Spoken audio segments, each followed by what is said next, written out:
I'm Shane. I'm Bo. We are your Kentucky Fried Critics. Welcome back.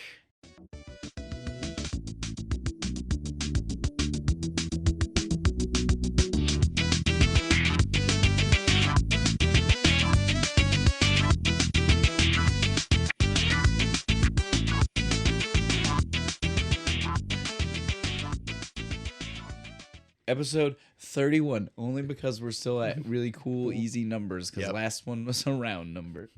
Sooner My or favorite later, kind. sooner or later, if we don't get that calendar, we are going to be back to that. We have no idea, and we're just guessing. But right now, definite 31. We just I know this is insert 31. a clip of us going number. insert number. Insert number here. Insert number here, guys. Yeah, this is it's going to be a fun episode.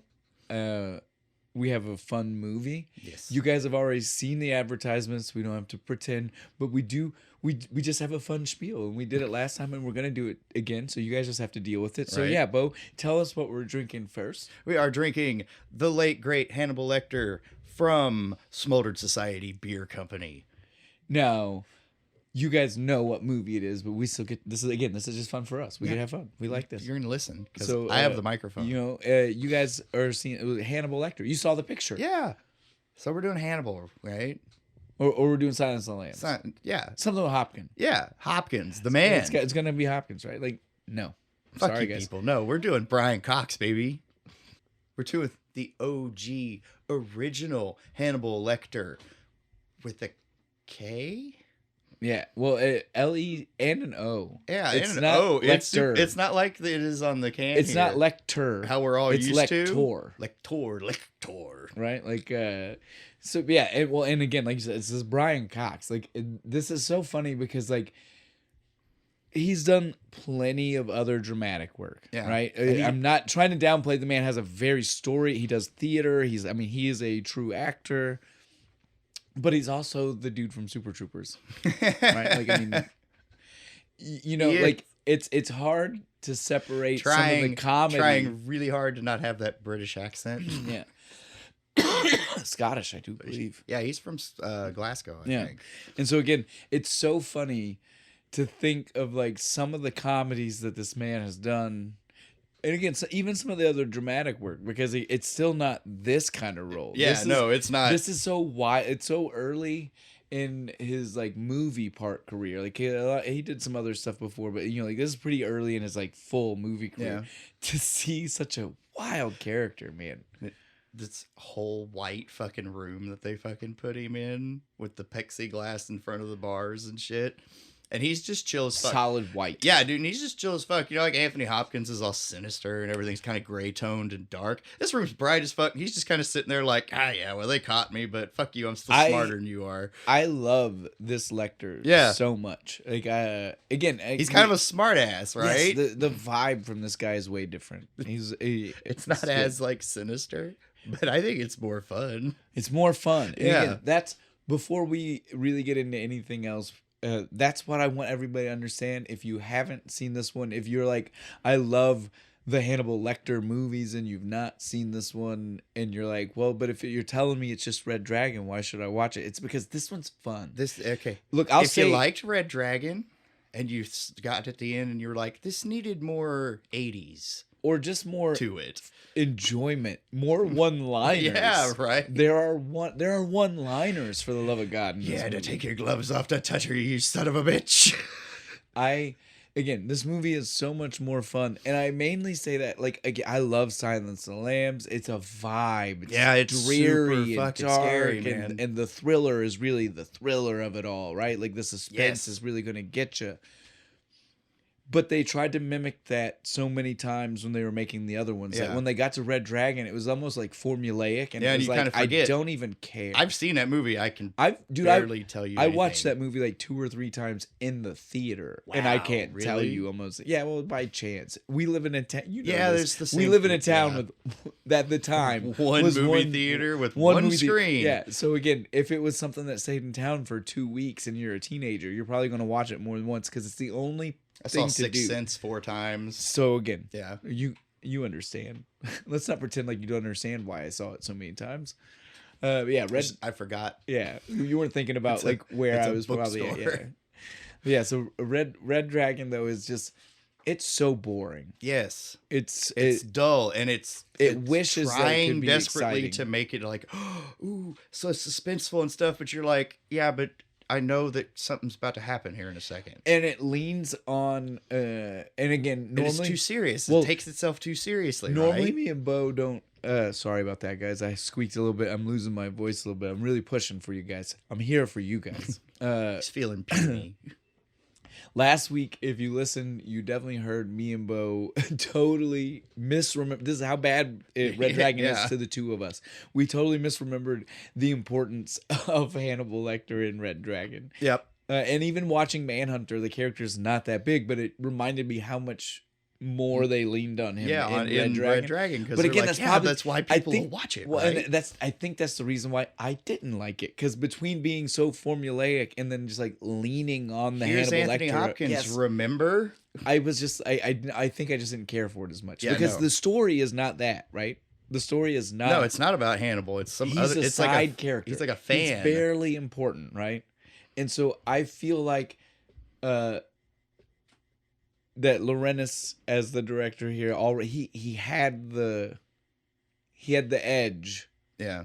of not having to cater to people in that character, right? Yeah. Like he got to use the character the way he wanted, which was enough to spice up the story.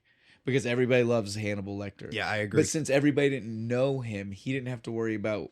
Yeah, He didn't have to be like, No, oh, you guys want to see more of him. Let me shoehorn more of him here. Yeah, this is sorry, I was just saying that incorrect because we were thinking about production companies and directors and whatnot. This is the same thing because we don't know how movies. No, I definitely know the difference there, but I think I just read it. I read it so much in the stuff I was looking up that No, everything. I was switching them around yeah, in my most head. of the 'cause shit I I was reading saw it. was like They mentioned his name first, all the right? time. Yeah. And so like I think that's all it was. If you don't pay attention to the credits, you wouldn't know Michael Mann So I want directed to. it. Well, and again, Michael Mann is a huge. I mean, he's done some big movies with. So again, he deserves his Heat. credit. Yeah, Heat, exactly. I mean, he did a bunch of big. Like he does some really good drama, right? Like, I mean, he Yeah. knows how to like Build pull you suspense. into the movie. Yeah, and so like good fit. But like I was saying, he had the benefit for this story of not having to deal with everybody else and their Having- yeah. preconceived Hannibal Lecter Yeah. notions, right? Like he got to be like, that guy distracts from the story that this is, Yeah. and I want to tell It this really story. does. That's why it's not a bad movie, but Red Dragon you just kind of forget about. Well, so I read something, and that's what most people's problem is. Like, well, so not even problem. The people who love Red Dragon love it, but the people who are like Manhunter's better, that's what they specifically point out, is that Red Dragon as a story is a story that focuses on the relationship between Will and Hannibal Lecter, which is again horrible that we misquoted this and said he wasn't in that much of the movie. All right.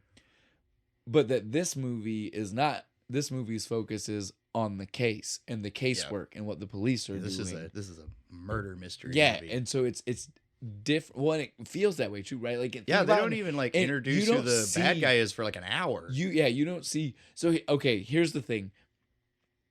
I like to refer to him as Red Dragon because that's his name, right? Like, Yeah. if you've seen Red Dragon, you know that. That's what he refers to himself as. Is the fucking Yeah, because tattoo. that's what he's becoming. And that's what the tattoo will is. see It's what the I've William Blake become. poem. Do you see?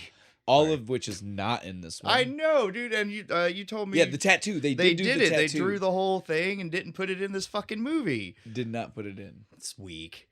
But so yeah, this is it. This movie though, even without that, like you said, it's murder mystery. So like in Red Dragon, you see the character so early. Yeah. Dollarhide. You see Dollarhide early. It's like 15 minutes in. It's like right after the opening scene with. We're an hour. It's 55 minutes, not counting production logo. Yeah, the stuff. credits. Yeah. that go on too long. I'm sorry. For sure, dude. They start the movie with this cool POV When shot. we get there, we'll talk about it. Yeah, no, trust me, I know. But yeah, this one really, like you said, it is one. It's worse than murder mystery because you could never have known. Because again, he is a completely unknown. Yeah, no, they don't give you anything.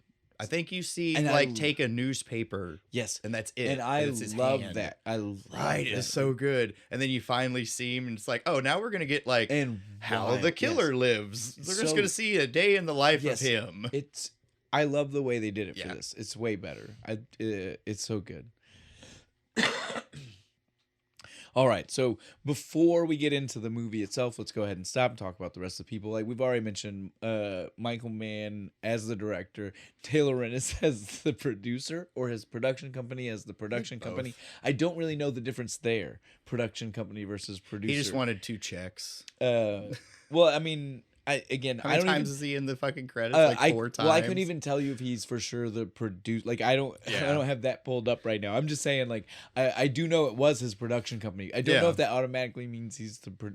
That's if where the Hollywood comes in. A owner of a production company, I'd kind of have it that way. But again, you gotta pay me extra or nothing. Just put my name in there. Well, this is the point of where it matters that we don't understand how Hollywood law works for movies, because again, there's an exact definition of what you can say, and so maybe they are automatically both. I'm not trying to say he's not. I'm just saying I don't know how it works, so I don't know if that's true. Somebody in the comments who makes movies, he is certainly connected to this movie. We'll stop talking about him and just leave it at that, right? He is connected to the movie, but again, like we said, Michael Mann's the director and one of the writers. Oh, nice. So yeah, that's pretty nice. I zoned out the second time watching the credits because they're so fucking long. Sorry. Thomas Harris is our other writer. I didn't look either of these writers up because I don't think this is the kind of movie. Again, we know this. We we know what's going on here. Yeah.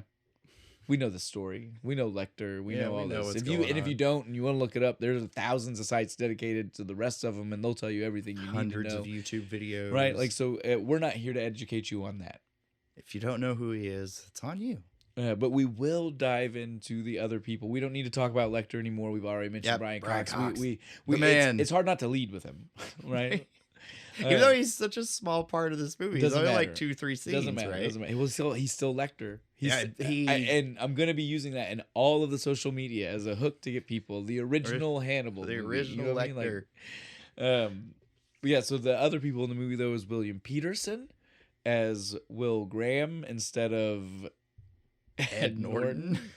I like Ed Norton, but I didn't like him as Will Graham. Yes, you did the same thing. I felt very forced. Yeah, and you just kind of forget everything he does in the movie. In that movie, right? Like he's dyed blonde and it's weird looking. And this Will Graham in this fucking movie is borderline psychotic. Like, I love him, you see, and that's like what he's supposed to be. That's what he's supposed to be. Like, that's why Lecter is able to be like, you're like me. It's because and this guy pulls that off. The depravity. In this guy I'm 1 second away from being the bad guy. God bless William Peterson. And again, if you guys don't know who that is, that's when I will stop to educate you. This man is Grissom from CSI. He is CSI. Fuck whatever. He's the reason CSI and all of its vast iterations fucking happened. We'd have no Caruso if it weren't for this guy. Well, in more ways than one, because I would say that Caruso stole a lot of how he performed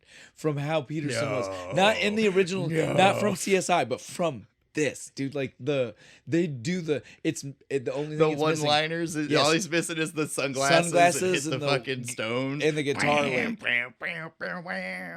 But yeah, dude. Like I'm telling you right now, there are some moments in this where it's dead on. When he's looking through the window at the airport. It's funny to me that Caruso ended up being the one doing that, and that that literally the guy who did it was in a CSI not doing it. He was Grissom was the guy with glasses hanging out in the lab. He wasn't the guy that was like he wasn't pulling out a gun like action hero. Fucking I'm dodging snipe. I watched CSI Miami. Shit was Caruso was a fucking action hero. That show was awesome. Wild. Yeah, but that's what I'm saying. Like it's funny to me that looking at him from this and like, well, why didn't he get to be that guy? He was that guy. Right. He's the originator of that character type. Come on now. Didn't give him any one-liners in the original CSI. Well, no, of course he did. Because he's like the nerdy. He had some kind of serious cop. No, he still had one-liners because he was the smart guy who solved the crimes. That's still the guy. Oh, just different kinds. Yeah, you know what I mean? Like, I want action hero one-liners. No, he definitely wasn't getting those. No, he wasn't getting those. No, missed opportunity. Now, Did nobody watch this movie? outside of William Peterson and his greatness, and again, he did a bunch of movies in the '90s. I'm not trying to downplay him. What's it? Crush with Mark Wahlberg and I think He's like the dad. He's the dad. Yeah. Well, and he was like sexy dad, but nobody thinks about him because Mark Wahlberg's in the movie.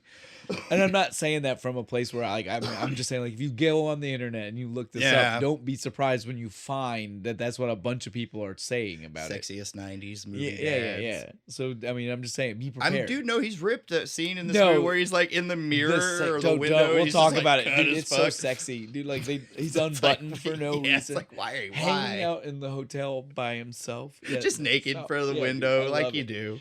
I love it. All right, outside of William Peterson, like I was just about to say, the only person that's really worth mentioning, I think, is Dennis Farina. I don't know if I saw too many like big people. Stephen Lang, he's the guy from Don't Breathe and that Terra Nova show. Remember that? Yes, where they go back and they go back into the dinosaurs. Well, I liked that show. Well, and again, Tom Noonan as Dollarhide, and I'm not trying to. Why do I know that name? You know him from Last Action Hero. He's the bad guy. He's the dude in the which means with the he axe. is himself in the movie too, because he plays Tom Noonan when they're in the real world and they're trying to find out about him. He's in the audience in the fucking theater. I when he feel runs so through. dumb right now.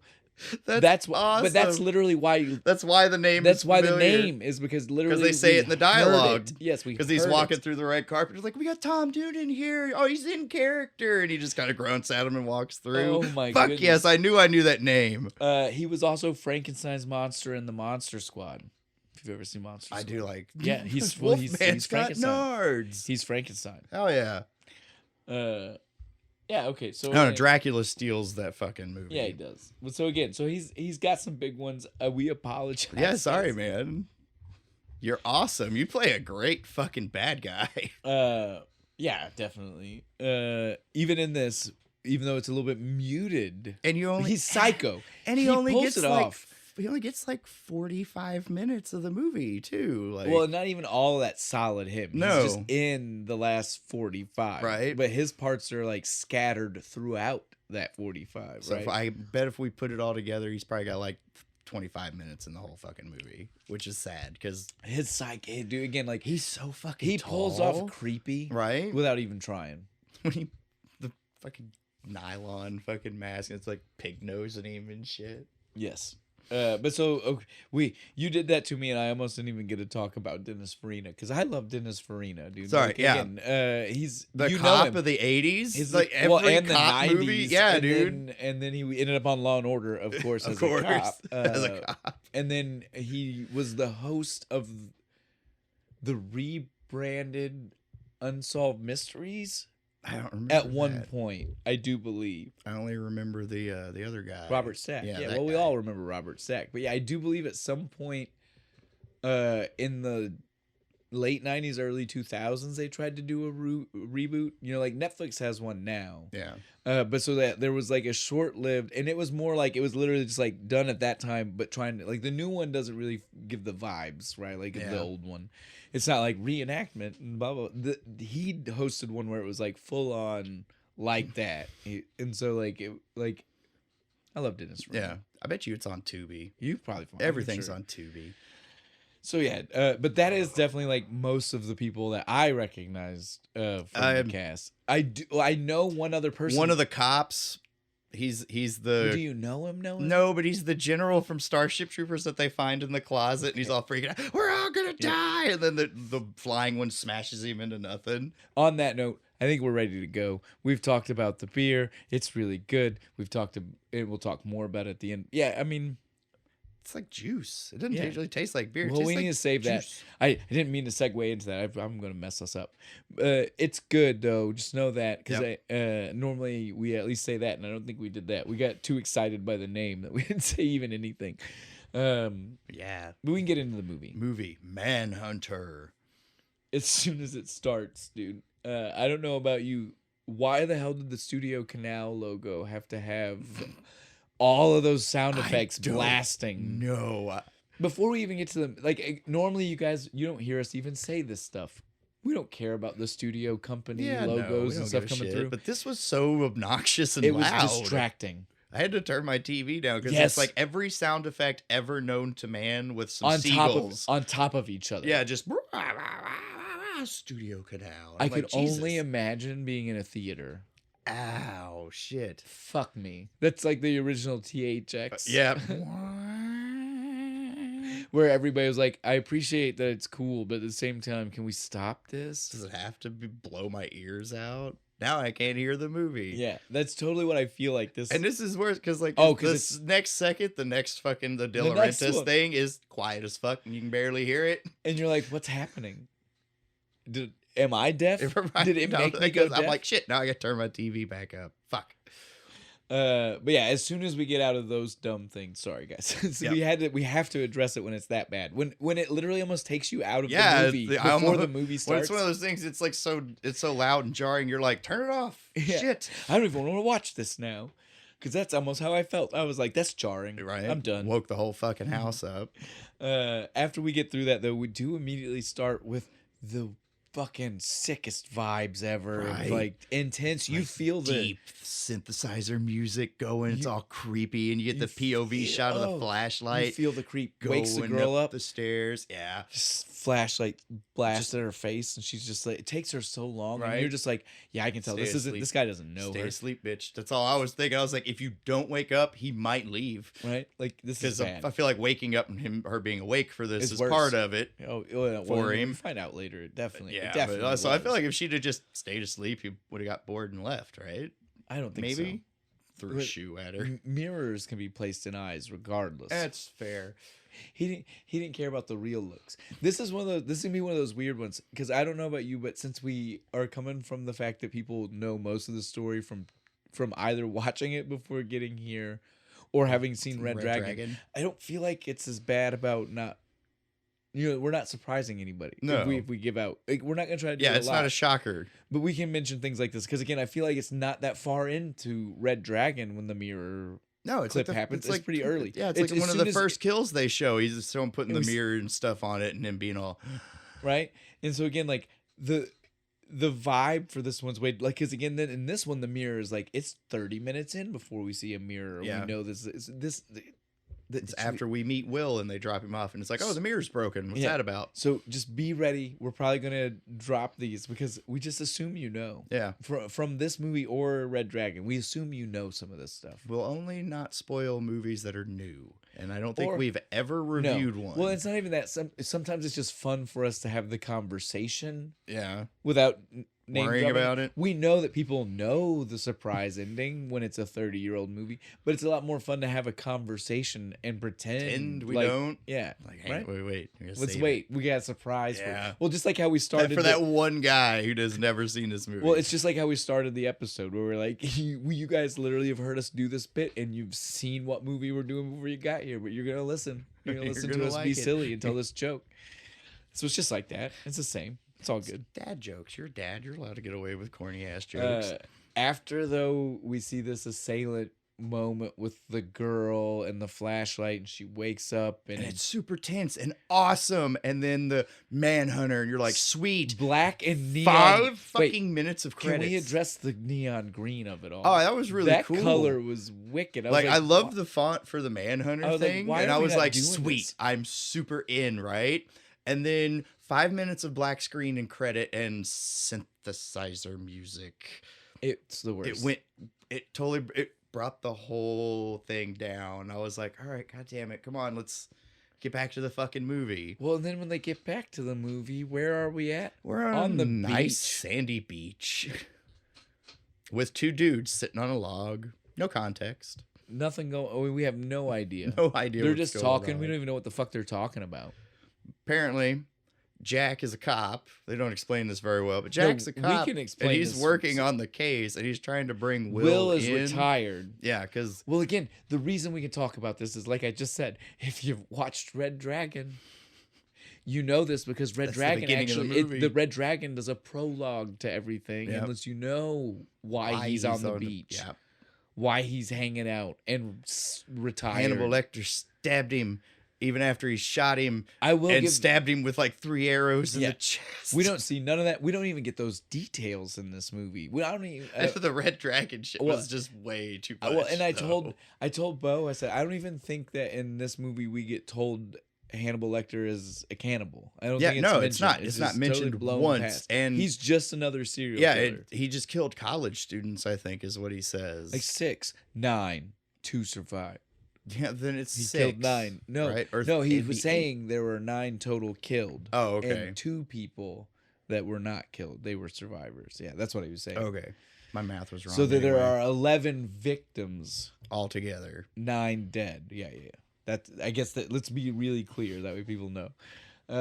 Yeah, so this movie though, I love that they get to do that because it does add to the creepiness where we don't know why he's retired and he doesn't really talk about it. Well, and the like slow reveal through the movie, right? Like we find out that it's obviously early retirement because William Peterson is like a decade younger than Dennis Farina. He's my age. He's like 35.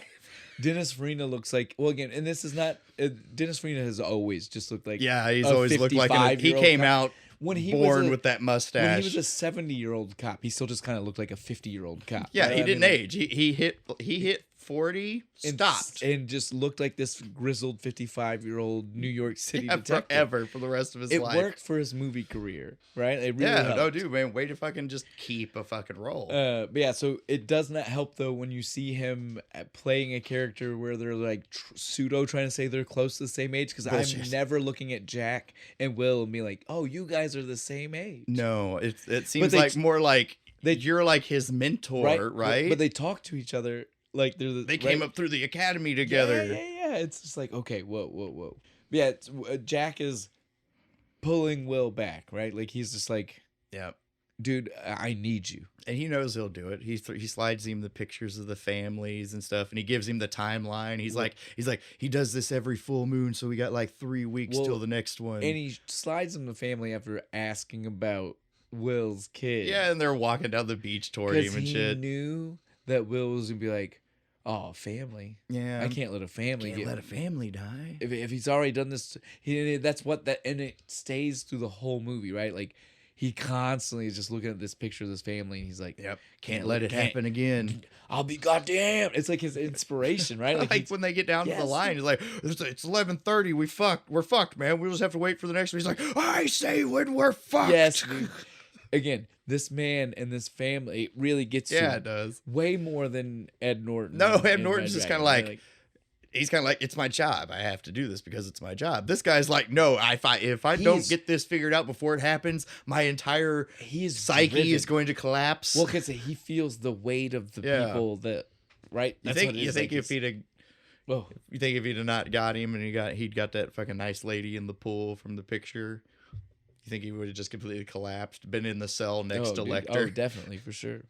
For sure. They find Jack in his apartment, just strung up like blood eagled on the fucking wall. This man's walking a thin line. Yeah, I mean, it's for sure. It's what's great about him, though. And that's exactly what we get to see after the beach, right? Like you said, the wife, Molly, and his son, I don't remember, little blonde kid. They show up, and they kind of ends the conversation because Molly's like, what the fuck are you? I mean, she does not like Jack. She just snubs him, just like, he's like, hey, Molly. She's like, eh.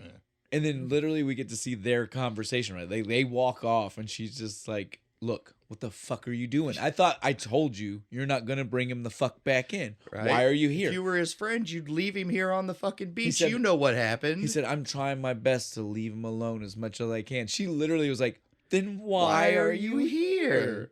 I don't understand. Look, Molly, if he decides to do it, I'll try and keep him out of it. But it's like, bitch, he wouldn't decide to do it if you wouldn't have brought him the information. If you hadn't have called him, he wouldn't have known fuck all about it. He'd be sitting on the beach playing with his turtle hatchery that he's building. Then we get to see the inside of this house the first time. Every time in this movie, and I don't know home. I don't know what Michael Mann was thinking here. This is blue means home. When you're home, it's blue. But it's wild because there's so much white that it's literally like monochrome blue. Like Right? it's not even just like a blue It's filter. not even, yeah. It is literally like shades of blue down the wall, and like their clothes inside are Right? always Oh my white, so they're God. like shades of blue. I hate this scene. It goes on for way too long. No, there are a couple of love scenes. No, every scene with the wife, I'm like, we just needed her in the beginning here to establish that she's pissed that he's going. Well, this was the 80s. And then they were we trying could to have make left it hot and steamy, dude. But we could have left it until she's in danger at the end of the movie. I don't think... And then bring her back. We didn't need like the 3 scenes of him like just... She like comes and visits him in a hotel so they could fuck. Yes, well that's what I'm saying. In the 80s they just liked it hot and steamy. So it is what it is. We had weird hot and steamy. Look, Francis got him some in this movie. We need to read the book. We need to find out if we need to find out whose fault this is. Is this they added it because they were trying to be good for movies? Is it that it was in the book and later on they were trying to go for a suspense, so they're like, we gotta cut the sex out. Yeah, we gotta cut this shit out. We should do our research before we get mad at anybody involved right now. This is America. I can be mad as I want. You can, but I'm just gonna let you know. Remember, that means that somebody will come back to fact check us on that. I mean, have a listen. After that's over, we get to see he is officially on the case. Yep. Little Willie Graham. It seems like the same night too, doesn't it? Dude, this is crazy too. The shit that he rocks out, like the high the tech. 80s high tech. 80s high tech. I love 80s high tech. He's pulling like the little pocket camera thing the out. The camera was so funny to me because it had the little that's shutter. what made it high tech. Yeah. He flicks it. He flicks the little thing. You didn't have to take a lens cap off. It slid back and forth, man. I was like, high tech. Fuck yeah, buddy. The movie does it a few times, and I'm just like, stop. His super tape recorder that has the tiny fucking tape in it. It's so funny. Even comes in a nice little carrying case. Might as well be fucking James Bond. And then we see... Speaking of, I saw a thing. Did you see the... one of the James Bonds, the one that nobody likes, Timothy Dalton, I think, was supposed to be up for this role first. And he was like, nah, I'm going to go be James Bond. I've seen a few people that were up for it, yeah, but I think I didn't see his name. It was kind of crazy, the list. Right? I don't think it would have worked. It wouldn't have been as good. Once we get our high tech baby. Our high tech rundown, we get to see that he makes it to the house. You don't know it's the house from the beginning when he's outside. Like he's outside. They quickly do an exterior shot. This is where we get our cop from Starship Troopers. And then he gets to inside and he does his interior walkthrough, and you're instantly like, oh, I recognize the stairs. Yeah, because they use the same shot from the beginning with the flashlight. Because for some reason he's here at night. So he banged his wife, jumped on a plane, flew 4 hours to Birmingham. It's like 3:00 in the morning. Like, he looks like he is straight up a criminal. Right. Breaking into this house almost, right? Borderline is. I mean, well, it gets wild when you think about crime scenes. Because, okay, let's put it this way. We need to go ahead and address this. He does the full walkthrough. It feels shot for shot vibes of the beginning. Except when he gets in the bedroom, it's just the bloody aftermath. Well, and you can see the wrecked rooms, right? Like, because in the beginning, like, you can see like doors are closed. It's quiet. It's a quiet house. Nice. This time we can totally see like doors are kicked open. There's blood stains on the floor. Mirrors broken. Dude, when I tell you the shock of that room when he walked in. That's a lot of blood, man. I was just like, holy shit, fire, dude. I wasn't ready for it. And then he just, calm as you can, just starts going through what the case says happened. Listen to me right now. This is one of my points of contention about this movie and probably the book, because this is probably where they probably took the dialogue straight out of the book. Well, it's not the dialogue. My problem is, this is 1985 for the movie, 1981 for the book. This man is standing in a still bloodied crime scene, and he says they got this back from the lab that he's a AB positive from his saliva. There's a lot of fucking shit in this movie where I'm like, there ain't no goddamn way you ran that evidence that fucking fast. No, if he had the information that he had in that... That's like 2 weeks, right? That bloody stuff would have been cleaned up. He'd have been sick. It'd have been like when we see him the second time. When he goes in the other house and the guy's trying to sell it. Yeah. It would not have still been bloody. No it would fucking not way. Have been a bloody crime scene. Yeah.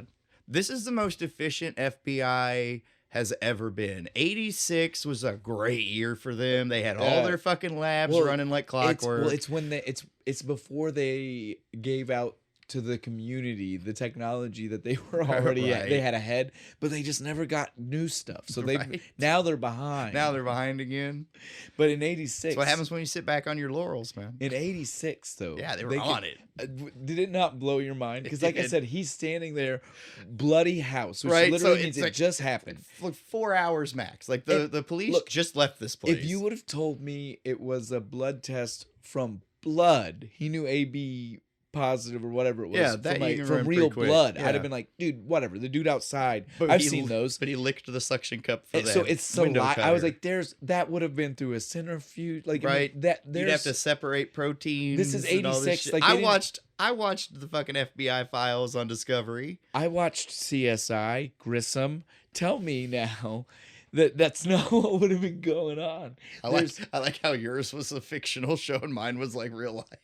Well, but again, it's only because our fictional forensic files. It's because our fictional character is standing there. But yeah, it was very wild. Let's get back on track here. But it needed to be said because it will happen multiple times. But yeah, he is looking through this crazy bloody scene, just like he's going over the facts of the case to us. We're just like, all right, dude. I don't. Yeah. Okay. Mom got shot, rearranged with the mirrors in her eyes. Dad, I'll give Dad props, even with his throat cut, trying to fight to get to the other room. And they tell us there's like, he's like, Dad had the weird ligature marks right on his chest. Yeah. He's like, we still don't know what those are about. So like we could drag him across the floor easy. We didn't know that. He's like, what did you do? You know, he's doing the full thing. He's talking to himself. What did you do with the bodies in between? Right. There were 5 minutes. I just don't understand. The other thing that he name drops on his tape that I was like, I don't know where they got this information from. He mentioned that it's definitely he was like, it's a blonde man. Yeah, we haven't found like hair or anything yet, have we? No one, if they did, no one mentioned it on camera. Yeah. And through the rest of the movie, we just know he's a blonde. And I kept being like, where? Yeah, they find the hair on the toilet paper later, note, but way that's later. Like, that's like an hour into the movie, right? I was just like, why does he know this? Why does he know blonde man? He's in his mind already. I guess. Right. Well, that's how they made it seem, right? Like he was already trying to be like, if he's a blonde man and he's got this blood type, well, then now I have an insight into how he might work. I know how big his dick is at this point. They were totally wanting to paint profilers like magicians. Yeah, they really like, This guy was like... borderline psychotic magicians. Definitely, dude. With smoking and drinking problems because he is always drinking some kind of booze anytime he's in the hotel or anything, and he has a cigarette in his hand through the whole fucking movie. Dude, no, my favorite part about him is that right now he's done with the crime scene, right? He's looked around. He's basically like, okay, I can't gather anything else. What does this man do at an active crime scene? Goes to the bathroom, pops a couple of fucking Tylenol, turns the sink on, hand and face almost right. I'm like, aren't you kind of contaminating a crime scene right now? Especially with that floofy hair of yours. We know some of that fell off. Come on now. I don't know. You get enough Aquanet in there, it'll keep it fucking. But yeah, I was totally like, this is absolutely wild. I can't believe that he's doing that. Then he gets downstairs, right, and he starts. Home movies. So many home movies. Right? He's trying to piece it together. He's just like, but what's that tell me?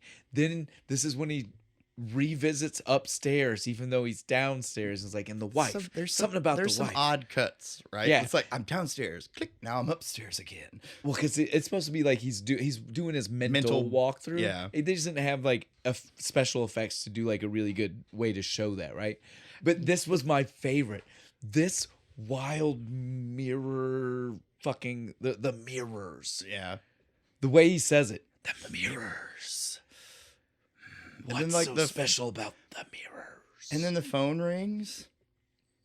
For no reason. I thought he was going to answer. Yeah, like there's going to be something, but it's just the phone rings and you hear the answering machine message. It's to give us the thing so they can keep using that for the callback. It's because he hears it, right? I know, but I'm like, hears it again. But why? It makes no sense. We need him to have the drive. Wouldn't it be like if you were an FBI agent and the phone at the murder house rang and no one left a message? I'd be like, Well, who the fuck called? Somebody trace that fucking call. Well, this is 86. Oh, yeah, that's right. I Could don't you do even that know back then? It would have been. I bet you had to hard. like actually have like a connection. Yeah, something. When this is Before done, caller ID. when this is done, we get the moment where I feel like, for me, I barely can understand. I don't relate, but I can understand this. But I'm sure for you and then some of our younger followers, listeners, whatever we want to call them, will also be confused. He called his wife just to then say, "Go back to sleep." Yeah. Because he goes in the hotel room. He's like, he's watching the movies and stuff. And he's just like, oh, hold on a fucking second. Can you call? Baby, I love you. Go back to sleep. She's like, why'd you fucking call me, asshole? I was asleep. He's like, good. Go back to sleep. I'm going to go back to these weird home movies that I took from a murder house. All right, bye. It literally is to let you know. He loves his wife, I guess. And he wants to check on her. But they haven't established that she's in any danger yet. From our today's point of view, it just shows off that man, cell phones make things a lot easier. Yeah, right? He just would have texted her and then not cared. Sent her a thumbs up emoji. And then went back to sleep. Right? Thumbs up, winky face. And went to sleep. Yeah. Would have been fine. Woke up and been like, oh, good, she's fine. Good. Totally cool. No, he had to call her, wake her up. She pretty mad. Yeah, she's like, I'm fine. I love you too. Like, what are you? I'm going to go back to fucking sleep. What the fuck are you doing? Now. The house was blue. It was when she answers the phone. Even for the time. 2 seconds of her on the phone, it's blue. His hotel room's pink. Later, when we get to the killer's house, his whole shit is green, and all of Hannibal Lecter's shit is white with orange. It's like got some and orange vibes. The police station is beige. Did you notice that? Like everything's beige. This movie's color coded. That's cool. I bet you. Have you seen those things where they do the color like swatch, like it's a painting you can get? I bet you there's this one does really good because you could just easily. See I want this color of blue. Yeah. This though, we finally get to see him back in the station, right? Yep. He's there. He's listening to the guy. With the very impressive model teeth that never come back. Like they made that seem like it was really important that these are the teeth. Of the kill, and then they never mention it again. They don't mention that he's been biting victims, Nothing. other than the fact that we get the mold. We don't even know that he's a biter until we see the Lecter toilet paper later, right? Like, but yeah, this Red Dragon really fleshes out the tooth thing. Yeah, because it's supposed to be like his grandma was abusive. Well, and he had a cleft palate. Yeah, and it got fixed, and so like he's fixated on like his mouth and like how his he has like the dentures that are his grandma's teeth. Yeah, in that movie, so there's a whole lot of weird. This movie they kind of like gloss over it, like cool model, dude. Never talk about. We're gonna go talk about the other shit because in this one I don't think he wears dentures, right? Like think about it, like again we'll skip ahead for just a second since you gave the window in. In Red Dragon, when he goes to bite the reporter's face, he puts the dentures in. In this one, he definitely just bit the reporter's face. He's like, he got right up in it. Yeah. Poor Stephen Lang. So there's a huge difference. Yeah, it's big difference. It was probably just cut out of the fucking movie, or for just some not reason. there. Maybe they just maybe they were saying he just has fucked up dentures this time. Yeah, maybe. Who knows, dude? We don't have that in. There is apparently a director's cut to this movie. Oh, really? And it does include a little bit of extra time with Lecter and a couple other things. Oh, cool. So, we're gonna have to watch that one. I like that. Yeah.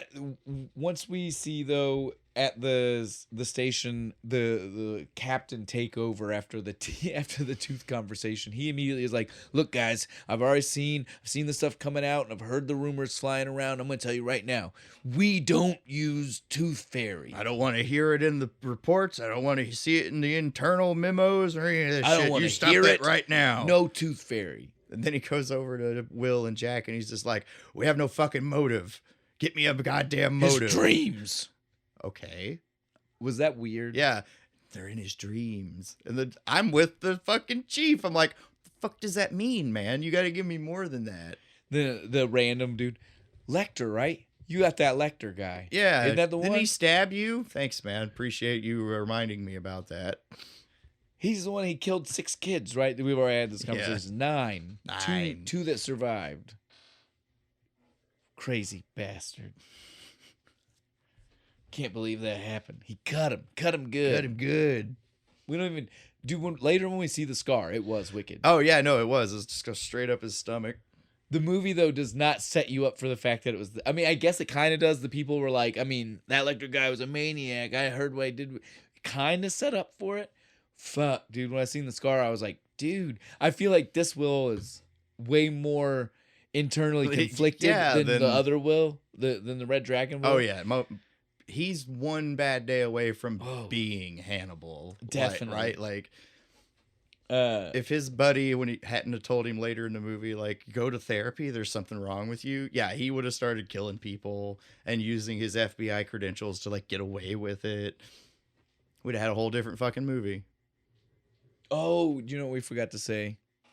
Oh, where he fucking took his gloves off. He had the shock moment. Yeah, when he's watching the home videos. We gotta go back before Tooth Model It's guy. okay though. I mean, it's a small scene. Yeah. But we need to address it. They're about to talk about it again. Also, we have to talk about it because I don't know if anybody in the history of anybody can pull off surprised acting, like epiphany acting, the way William Peters when he has the moment when he's like, "You left your glove off, didn't you? You son of a bitch! Did you put it back on when you arranged everybody else? Did you touch something? Did you touch her eye with your fingers? Jumps on the phone. He's like, "Get me the fingerprint guy." He's like, "We already had a fingerprint guy. Now fuck that guy. He sucks. I need the good one." He has so many scenes in this movie where he's supposed to be like the surprise dude, right? And every time I'm like, I'm genuinely surprised right now. I am surprised. You took her glove off to touch her, you son of a bitch. Right? Like, he pulls off like surprise. No, it was really good. Like again, like not even just surprise doesn't do it justice. It's the eureka up moment to of that it all. point. He's been so quiet, so soft spoken and calm, collected. And at this point, you're like, oh, I see the madness coming. I see. Well, right you're like, here. I see why he's a good detective. Yeah, it's like right? I get it.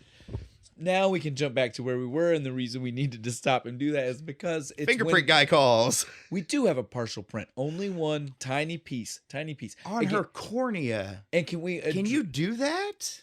Yeah. Can you get a fingerprint off of an eyeball? Once they're dead, it's not getting re-wetted. That's true. Yeah, that's right. So it's gonna, for sure. If they were alive, no. But yeah, once they're dead, it's not gonna re-wet. So don't finger poke dead people. Just for reference. But can we address that?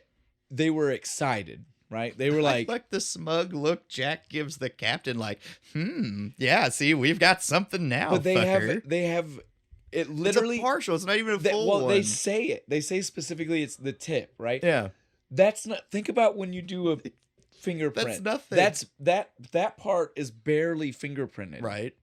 There's no way you're getting a match off that. No. Even if he's in the database, there's no way. The best you got now is that the guy is not as careful as you thought, right? So you can start building on, look for small things because he's not as smart as he thinks he is. That's the best they got from that. But Jack and Will, those two smugness together, like they feed off of each other, right? Yeah, they do. They're just like, yeah, we got him. Fuck that captain. We're a fucking team. Yeah. This is why he called me back. We're the dynamic duo, bro. High five. He walks up. He's like, look, man, I'm gonna have to go talk to Lecter. Yep. Dude's like, why? Why the fuck do you need to do that? He's like, because I got to get the scent back. I got to get the feeling, the mojo, essentially. Yeah. And you're like, and then who bothers him on the way while they're fucking walking? Fucking Freddie Lowndes from the Rattler, the Tattler. It's a fucking rag, man. It's a dirt sheet. Or the Rattler. I don't actually now. I can't remember. It's got to be Tattler. Because that means tell people things. Tattler. Yeah. It's got to be. Goes up trying to be like, hey, man, give me a scoop. How's he killing people and all this shit? And Will just sleaziest judo flips the fuck out of him onto the car, man. Just bam, leave me alone. Well, he walks away and you quickly get to find out why. Yeah, because when he does it, you're like, fuck, man. He tells Jack, he's like, don't you remember? That's that fuck. He waited until I was in the hospital, snuck in, I was unconscious, snapped pictures of his wounds, the nasty ass fucking he's scar. Like, oh yeah, put it all over the paper so his wife could see it. Literally, best friend Jack goes, oh yeah, that is right. I forgot. I forgot my best friend that guy is the one who That's right. You insulted you that bad. You did get gutted like a fish that one time. Ha! Good times. Yeah, this journal. I feel like so again. This is where we got to stop to do the Red Dragon of it all, right? Because in Red Dragon, this is Philip Seymour Hoffman, and he's way better in that movie. Well, he's better. It's a better Freddie Lounge. That's the one thing Red Dragon did better. It's a better Freddie journalist. Lounge. Yeah, this guy is so sleazy. Yeah, he is. Right? He's 80s sleaze, and I love it. Philip Seymour Hoffman, I feel like, was like that perfect line of like. He's not necessarily sleazy, but you can see that he's on the bad side of journalism. Right? Yeah. I will get my story. This guy's like, I'm trying to get drugs and laid. This is the guy. This is like what a cartoon in the 80s would have said sleazy reporter is, right? Yeah, dude, he's even got like the. Oh no, he's got the suit. Collar. It's sparkly. Yes. It's a sparkly suit. Who wears a sparkly oversized suit? Too. What was that about in the mid 80s? Like the oversized suit. Yeah. So this again, like I said, this guy is this reporter is something else. And I forget. I'm glad to see Stephen Lang had red hair too. I was glad to see this one go. Like Philip. I was like, I don't feel bad for you this at dude, all. I was like, oh, you needed it. Yeah, you deserve this shit. From Get, like again, like we've got some time till it happens, but I mean, like literally, I'm bringing it up because when I saw him right here, for 2 seconds, the second you see him, you're like, oh, I hope you die. I don't like you. I don't like you at all. You find out more about him in 30 seconds, and you're like, oh, I really hope you die. Fuck you. You're that kind of asshole. Right? Then we get to see Will stroll into Lecter's room.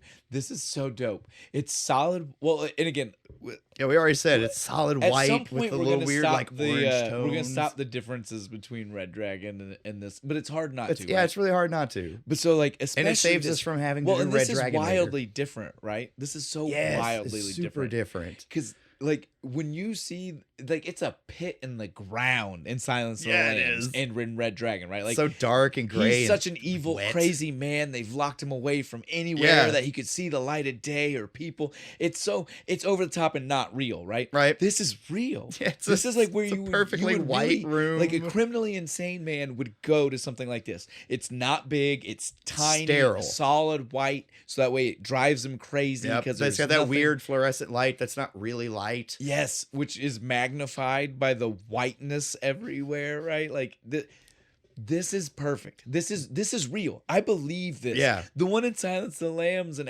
like those, that is so no one would let this happen. They'd shut this prison down. Yes, like this is inhumane. That's not They're just legal. like in a wet basement with bars. They insinuate sometimes that he just gets stayed locked up on the board. On the board, just tied to it for days. Like, that's so over the top and not real and theatrical. This looks like it. This looks like I believe that it's clinical. Yes, right. He's visiting a man who they are like, this guy can't have things because he will do dangerous things with anything. I believe about this man. We've even like bolted plexiglass in between the bars so he can't reach through them, which gets addressed instantly, right? He's talking to him. He's like, I thought you might want to help me with this case. Oh, why would you think that? Because I thought you might want to see if you're smarter than the guy I'm looking for. Playing off this man's ego was brilliant. Because even though Lecter saw it and knew it, he still couldn't help it. He had to do it, right? Like, I know you're playing me, but I don't care, right? Like, I still... I want to play the game. All right, let's go. And he's like, so go ahead and give me the file. This was wild. I missed it entirely. Like, at first, because he's just sitting in the cell and you can't really see it. He's like, give me the case file. And I was expecting him to just, like, slide it through the bars.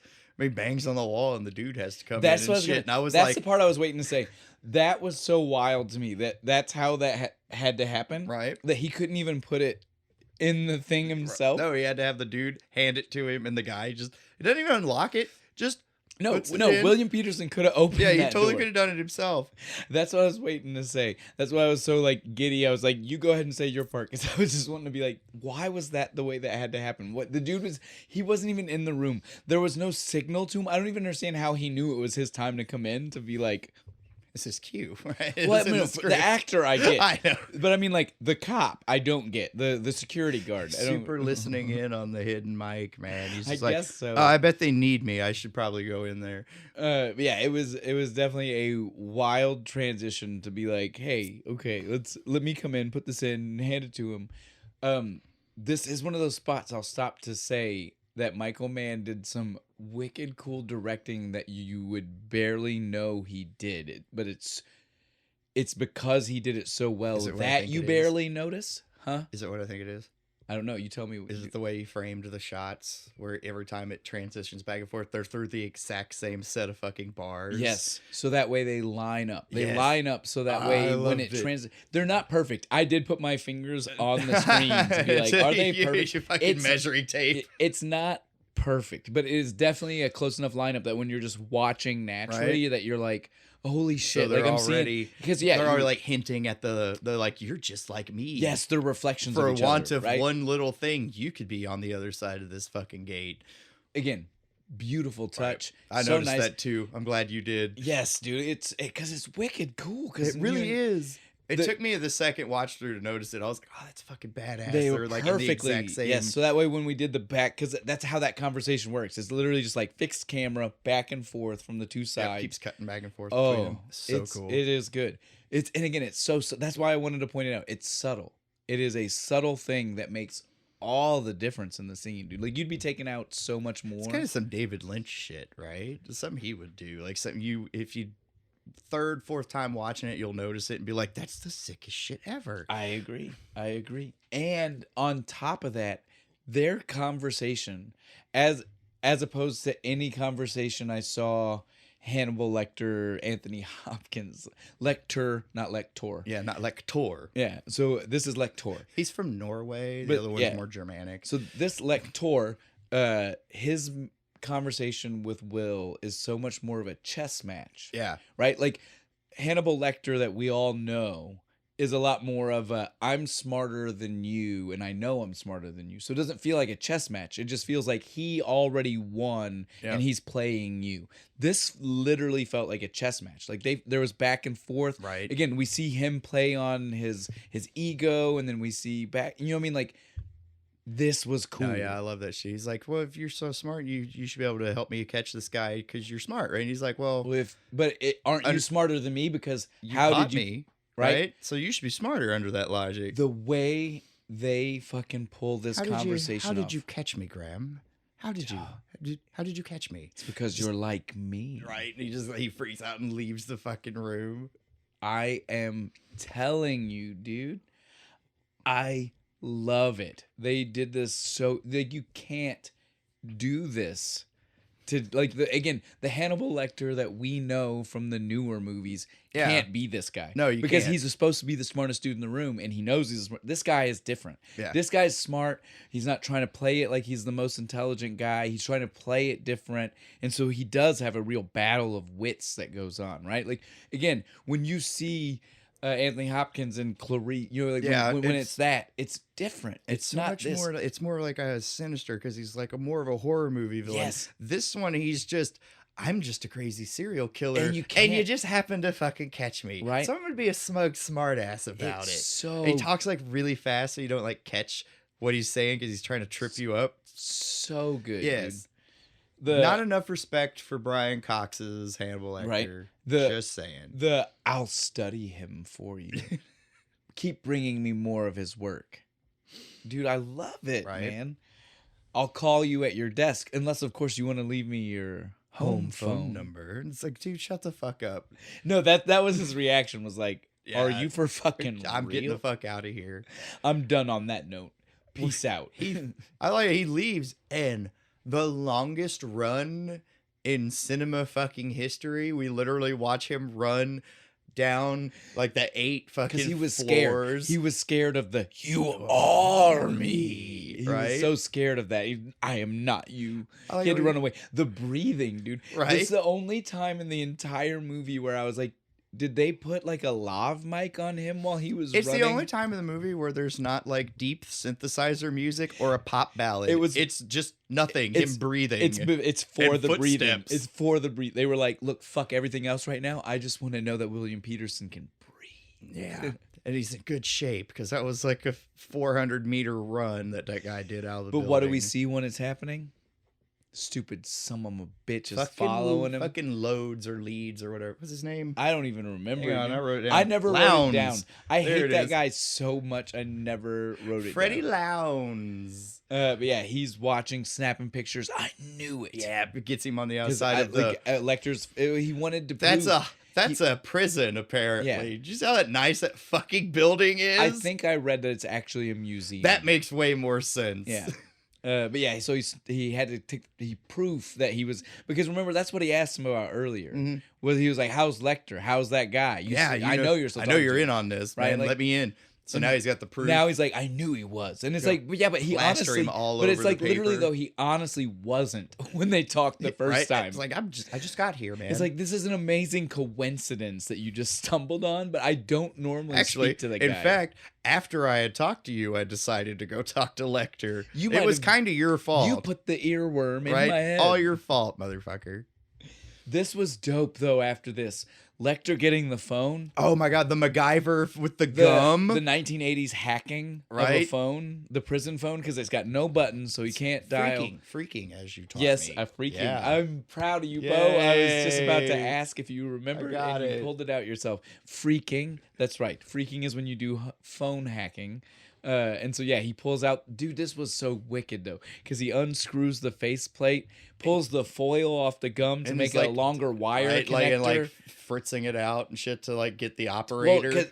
Well, I can tell you what he did. Cool. I think we've talked about this before, but I don't know if it was for an episode. It might have been one of our drives, one of our beer runs. We hang out a lot. Yeah. So this is back in the day, phones worked. You know when you see on a phone, sometimes it'll say pulse or tone dial instead of a little switch, right?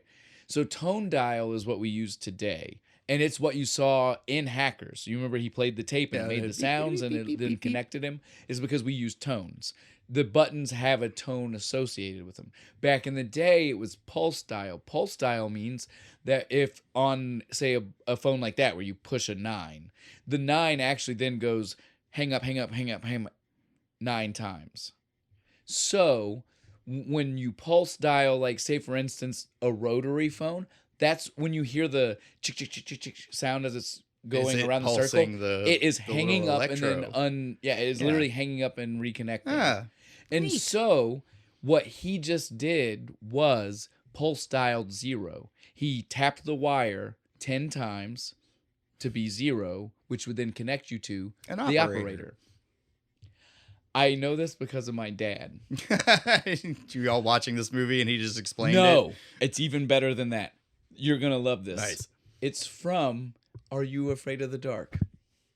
What episode? The episode where the kid dials the number that was only 6 digits. And then he gets arrested by the phone police and he gets put into a cell. And then he dials a phone doing the same thing. They also do it in Hackers, and I do believe he might have also re-brought it up to me when I was a couple years older when we watched Hackers. Oh yeah, when he's in the police station. He does exactly this. He dials the operator and says, "Can you connect me to this person?" And I had the exact same thought I had here. I was like, they don't monitor these phone calls? In the 80s, what would they have been doing? It had been an analog. It had been a huge tape. There's not a way you could do that. Yeah, live. They wouldn't have known until so he knew that he may have gotten punished after the fact for doing it. Yeah, Hannibal's smart. He knows the possibilities. Yeah, that's fair. But he does. He calls the operator and he manages to weasel his way into getting Will's address. This was wild because he doesn't get it from the operator. He calls the operator, gets connected to a book publisher. That he knows, because I guess Will published a book, right? So he's like, I need to get a new copy of his manuscript to him. Yeah, it's gonna be in that dude's Rolodex. And he's two episodes. So you look through a Rolodex for me. No, this was great though, because she doesn't say. She's like, no, there's not a Rolodex here. He says, did you get this? It's a card. I don't know what this is. Card caddy. The card caddy? I don't know what that is. It's a digital thing though. This is funny to me because I love this line, and then when I was doing the research for this, I found out that this was also one of Michael Mann, the director's favorite line of deliveries from Brian Cox as Hannibal Lecter is the oh, give me a second. I've got it written down. I want to make sure I get this exact because it's. I know the line you're talking about, but I didn't write it down. Zip that little pointer down to the letter G for me. With that Brian Cox English accent. Yes, no, right? Dude, and it is. Let's let it down to the letter G for me. It's so great. It's so fun the way he says it. Well, honey, zip that. And she's just like, okay. He's like, Exactly. it should be under Graham, Will Graham. And the man in the book is full. That's exactly what the scene's for. The way he says it was supposed to show you how good he is at manipulating people, right? Like, he knew that the way he just said that to her was going to make her, like, giggly disarmed. Yep. She was going to be like, okay, that's silly. This guy isn't a threat. Even though he did already, I mean, dude, this was insane phone work, right? Like, because he's like, he gets the name of the secretary from the front desk person. Yeah, because he calls the operator to get to the building, and the dude works in a building full of people, and so he gets to the front desk, and he's like, I need to get to that person's office, and the guy's like, okay, I can do that. And by the way, what's the name of the person? I just want to know who I'm going to talk to. He's like, oh, it's like Mary King or whatever the fuck. I do love the slight curveball. Yeah, because he wasn't ready for that. It was not her. She's not here right now. But he played it magnificently. Right? Just like, is just like a half second of him being like, oh yeah, that's fine. You can probably do this for me. Help me then. Dude, he just clicked the charm up another notch. The smoothness in which they show how good he is, right? Again, Anthony Hopkins isn't that. No, he's intimidating. Yes, he would have intimidated the person into getting him the phone number. He would not have smoothly operated the number from them. Brian Cox just has that voice. That's smooth. Well, and again, it just the difference between the voice, Lecters. Right? This Lecter, I feel, is again charming. Well, and Anthony Hopkins plays more sinister, but this guy is more sinister, right? The fact that he can do that he can switch it on. Yeah, but you got to like analyze it at first. You're like, on the surface, it's like, oh, dude, it's just nice. And they're like, no, look at it real hard. That's evil. I love it, dude. Again, like we're going to stop gushing. Deep writing. I think we're going to stop gushing now. But yeah, I mean, you guys can understand. Right, Cox, I love you. Well, and again, Manhunter, I love you. This is fanboy. This is the superior way to watch this movie. Yeah, apparently the director. We need to watch that. Hopefully, the director cut brings in the tattoo. and shit, maybe. Yes, that would be super cool. Yeah, okay. You need to show me the picture. Of when we're done, I'll show you. Well, and again, that'll be a random extra post right next week. Right. We can just like show off the picture of his tattoo. What should have been.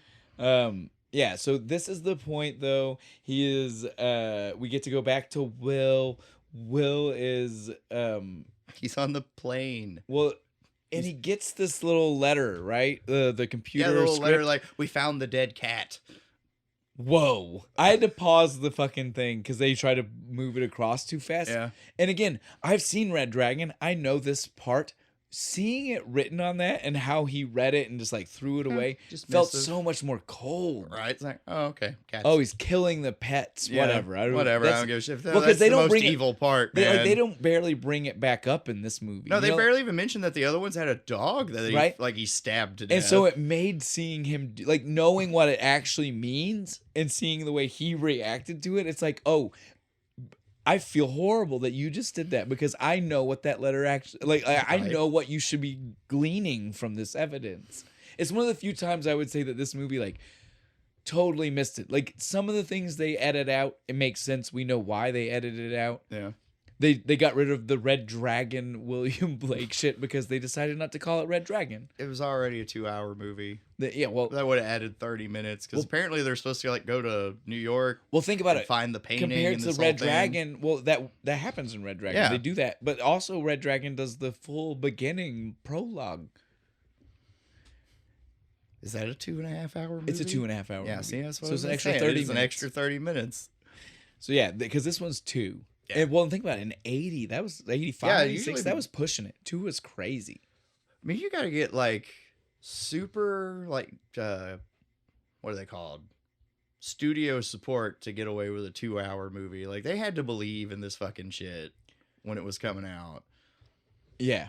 Otherwise, you're like, no, you're getting an hour and a half, hour 45. Only really important movies get 2 hours. I love that you say this so the studio had to be behind it because the next thing we see is something that I'm like, I feel like the studio would have pulled this scene where he falls asleep like a goddamn madman on the plane, knowing the girl. He knows she's there. Right, she's been there the whole flight. She's 9. And whole he's flight. Looking I'm going to look at these murder pictures and I'll take a nap. And have a weird boat dream about my wife. I think it was blue. It was because of the ocean and the sky. It was still blue. his lifetime But is blue. But she was drinking some Dos Equis in it, so she's got good taste. But yeah, so then he gets woken up by the little girl freaking screaming out. Thankfully, but again, like this is one of those moments where you're like, man, I'm surprised the studio gave them 2 hours to let that scene be one of them, right? I wrote my notes. I was like, maybe don't take a fucking nap with your murder files just sitting out. Poor little girl. Yeah, I mean, again, it was absolutely crazy because it flashes across like what the pictures are. One of them's real brutal. Oh, yeah. Like chick is naked and just cut all up and shit. Now this is when we see him out in the woods. I still never I don't understand this in Red Dragon. I don't understand it in this movie. The reasoning behind why he leaves the crime scene into the woods and climb a tree. And then be like, this is it. This is where he's like in both stories. I feel like there was a rope. He's like, what's up this rope? I don't know. But again, to get to where the rope was, that's fair. Why would you go outside? Think about how well, and it was, dude. It was a good distance. We're not talking like he saw it from the house. Yeah, no, it's not like the tree right outside the window. It's like a good 100 yards back into the woods. He left the property and was then like, oh, what's this? This perfectly placed tree. Both stories, I feel like, do a very bad job about explaining how he just naturally gets to it, though none of the 35 cops who have been analyzing the scene have found it. It's so we can have another one of his epiphanies, outbursts of you stood here and you watched them through their bright windows, you son of a bitch. He says you son of a bitch a lot in this fucking movie. It's so good though. He does it well. That's the title. Can we do that as the title? I'll find you one. Son of a bitch. Well, I'll find one of the ones that's the best, or maybe the sport line. Yeah, it's me and you, sport. You know what I'm saying? Like it'll be, but yeah, no, he's got a lot of. Like we said at the beginning, he's got one-liners. This man has legitimate one-liners. He's good, dude. But after his action hero one-liner, he sees the little symbol. The big yards. Yeah, this is why he needed the big yard. Yeah, no, like once he climbs up, he gives his one-liner, sees the symbol, knows he's there, and he looks over and he's like, "Oh, you could see everything from here, couldn't you? You watch him and dream, you sick fuck. This is why you picked the big yards." Fucking second action hero line. Then he gets down. He's excited. He calls Jack, and he's like, "I gotta tell you, I think Jack's like, hang on. Have you looked at the Buddy, paper? You're in the paper. No, like fucking everywhere. No, the way he said it. By any chance, have you read a paper? He didn't even say like a specific one. He's like, "Have you read a paper?" No. I'm busy, asshole. The implication that this is now national. Yeah, it's on every paper. There's not a paper that it's not on. Lowndes' shit ran it first, but everybody else picked it up. You know, like we take for granted that today it's real easy for something to hit the internet and all of us know, but it's not in a paper. In '86, for him to be like, no, this is so crazy that every newspaper is running this story about you visiting your local Lecter. supermarket coupon catalog has it on the front page. It's saying something. It's really saying something. And he is just like, God damn it. Who the fuck was it? And he's like, who do you think? No, the look on his face. Molly is going to be so mad at me. I promised her. I'm glad. That's all I thought. I was like, this dude. He's fine. That chick, I hate his wife. She has no character whatsoever. She just kind of goes along with literally everything that happens in the movie. The implications he thinks that she's going to have. Which I would have been happy to see. No. I love the way, like again, like you said, she's not that important, but the fact that the way she affected that scene made it so much better it's fantastic. She's gonna be like, because you can see that, you can see the motivation on him, right? Like you can just see it. Oh god damn it! I promised her. Now I'm everywhere. Now I'm on all the papers. It's like if I had a cell phone, it'd be blown up right now. Pager. This is pre-pager. This is pre-pager. This was the best transition into, like, we already got him freaking out, right? Into Dr. Chilton. In case that name doesn't make sense to you, watch the movies. He's always the dude. All of them. He's the doctor for Lecter. And it's not the same. It's not the same actor. No, and later, this one's like this guy they do kind of look the but same. He's not nearly as like creepy and sleazy as the other ones. Well, and the other guy, he's just a doctor. Well, and the other dude is like. The other guy looks like an emaciated version of this guy. Like, that's what I mean. Like, they look like they could be the same guy. You just took him and starved him. Yes. And so that's part. I think that's we're why gonna the other put you one in feels this closet, and we'll let you out when we film the next movie. Yeah, this dude, he calls up and he's like, guys, I need someone immediately. We found some shit you guys need to know about. I'm pretty sure he's talking to the fucking Tooth Fairy. Yep. I have a note written on toilet paper. Can you read it to us? This was great, dude. Can you read it to us? It's on toilet paper? And I was like, no, we understand we that, get dude. Part, asshole. What does it say? And he's like, I gotta be really careful. And you see him literally like manhandling the fuck out of this toilet paper. Will's like, don't touch it. And he's sitting there poking it the whole time he's reading it. But so he reads this whole thing to him. Again, this is what's wild. They don't mention William Blake, but this dude, this is the first of the, like, you hear the William Blake poem quote in the thing that he's writing, right? So it's weird for them to be like, we're not going to mention. Did they think they had to pay royalties to the Blake family? There's no way, because that dude was writing poems in like the 1800s. Like, I mean, it's way back, dude. Like, Dickens' family's still around. They still get money. Yeah. No, they're like lords, though. Yeah. They made their money now. Yeah, they made their money. They're old money. But yeah, so they go through this thing and they're just like, okay, well, we need to know exactly what's going on. And basically, through the letter.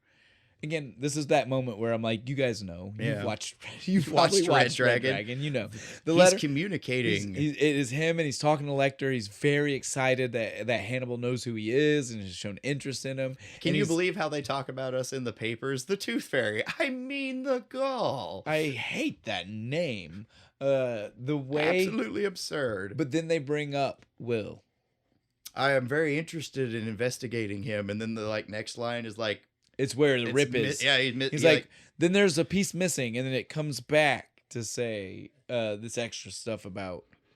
Hopefully, I get to talk to you again. Maybe I'll send you something wet, which is really gross.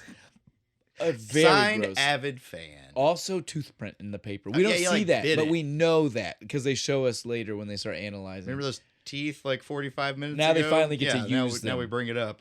But yeah, so they're like. Instantly, they're like, well, now we need to know what the fuck is on this thing, though. Right? There's got to be some kind How can we find... We need to know what's on the missing piece. This was some wild 1980s CSI I love this, shit. Scrambling. We got 3 hours to figure this shit out. Bullshit, they did all this stuff in 3 hours. They take it to, fingerprints, hair, document fucking scanner thing. One dude's doing it's infrared. A laser. Why is there a laser? Did you see that? I don't know. I was like, dude, we're in the Does it look cool? That's we're in the 2020s. We're halfway to 2030 from the beginning of the 2020s. We don't have this shit. What is Nobody's this shit? using lasers. No. This was wild. Blue again with the blue shine everywhere, and he's like, dude. Guys, I got it though, because when you do this and you do that, it's clear. But his ink is infrared, and somebody else's isn't infrared. Yeah, so if we do wild. this shit, and so all they could see, were the top. Dude, this was. It said tits, and you can't tell me otherwise. Titties. Tits only has one T. This definitely had 2 T's. Titties. I think the production crew was having a laugh and wrote titties and then ripped the part off. Look, no, you can still see the T's because that's clearly an I, not an A. The quickness with which fucking Will gets there, too. He looks at it and him and fucking Jack, almost, again, we made fun of them pretending like they're the best cops ever earlier, but the way they just turned to each other and looked and were like, it's the Tattler. The personal ads. And then they go and we look for anything for Avid I was fan. like, how? What? Why? Who? Where? Because it clearly says tits. I have it in my fucking notes. Right here. That says tits. But so yeah, they were like, okay, well we're just gonna analyze it, find them. That we see the whole fucking bullpen is on it. They're all gonna be looking for it, seeing if they can find anything. Finally, it comes back. They have all this stuff. Will still sneaking looks at the picture. I was like, why in the middle of all this did he pull this shit? Almost out of his wallet? He was literally almost like, real sneaky. I've got inspiration again. I'm ready to start doing this. I'm good. I saw the dead family. Was that not really weird? Was that I not needed that. so weird? I had to remember the horror. Like he was getting a little bump picked up. Like he was just like, oh, that's remember what I why needed. I'm doing this. But yeah, so in the middle of that though, they come back. They've got these codes, right? They're like, we're pretty sure it's we found a bunch it. of It's Bible this one, books, but it's not Bible because there's only 4 books in Galatians. There's only 6 in Acts. You know, like they don't line up. So it's got to be some kind of book code, but yes. just not with the Bible. And this is the time. So we've already said there are some things that Red Dragon maybe thematically does better, right? Like definitely like this is the one time I would say the scene itself plays like in Red Dragon when that guy comes in and is like, it's not from the Bible. So much better than it was in this one. This one's just kind of guy who just walks over, flips through the Bible for a second. Nope. He was too calm about it, right? Like it wasn't good. No. He wasn't excited. Red Dragon, it's like he like kicks the door in. It's like, it's not the Bible. Yes, dude. Well, then what is it? I don't know, but it's got to be something to do with Lecter's books. It's the literal only scene I would say is filmed better. Yeah. Everything else, it's like thematically. It's like a behind, like it's like I feel like they explain it vibe in this movie. Oh no, the description is way, like he really is. Yeah, like because in Red Dragon, it's just like we're gonna scream. Yes, and then cut to something else. This is though where he, again, he's like, okay, well, I know how we can find it. There's a picture of his cell. It's in the Library of Congress. Yep. Why is there a picture of Hannibal Lecter's cell in the Library of Congress? I don't know. Did that not feel weird? It was. And it's in both. It's just that's a thing. And I'm like, are all serial killers' cells photographed? The book of serial killer cells in the Library like of Congress. Dahmer and fucking Bundy and maybe we should take a field trip. Dude, and find out. Dope. I've been to the Smithsonian. It was really fucking cool. Well, let's go. Holocaust Museum, saddest place in the fucking world. But high recommend. You should go. Once they see this letter from them, though, they're like, okay, well, now that we know what it says, we need to try to stop this, right? Yep. Like, we need to send our own. And he's like, it's too late. We can't do that. We got 30 minutes. There's not enough we don't know exactly what the code is. Yeah, there's no way we're going to break this code, We just know a little right? bit of it. Like, we don't know, but we don't know what it says yet. And he's like, okay, it's up to you, Will. What do we do? Do we run it? I say we run it the way it is. Yep. I mean, it's not. But our play is. Man, after watching the movie, you're like, oh, you shouldn't have done that. Yeah, no. He said, he's like, we should put the play up that we put me up now. Yeah. We're going to plan B. Next week, we're going to put me up as bait. And they're like, I still don't even know if that's good. And so what do they do I like instead? the next scene, his boys are like trying to talk him out of it. Like, dude, you ain't got to do this shit. Well, because literally they jump from next week to the next day's paper, right? Like, because he literally is like, no, set up this appointment with the dude. Yep, we're going to go right now. We're going to call him gay. I love how the FBI's plan is fifth grade taunting. Like, yeah, well, you're gay. They'll call it. What'd they expect him to do? Come running out into the fucking middle of the street, be like, I'm not gay. I mean, say what you want, it worked. It did work, right? But on the wrong person, though. I get it, but what my point though is just that their logic wasn't wrong. It did work. They just weren't. They didn't think it out thoroughly enough to be like, he might blame several people in this equation. It's Lowndes' fault. Because they have him come in and they're doing the whole... It's his fault because he is so sleazy. Yeah. If he hadn't got in the picture with him, I bet he wouldn't have been bothered. Well, no, it's a double effect here. Because since we know he's that sleazy, we know he wrote in the article my opinion of the guy. Right? He didn't say, they told me. I think he's gay. He was probably like... He's a Peter Puffer. He wrote it like this. He was like, my interpretation of what they said is this, instead of just saying they told me this, right? Like, because if he would have wrote they told me this, then Red Dragon Dollarhide would have been mad at the FBI. But he said my interpretation, the way I took what they said, perceived this, and so now he was like, that's who I'm mad at. I like how they're sitting there, they're telling Lowndes all this shit.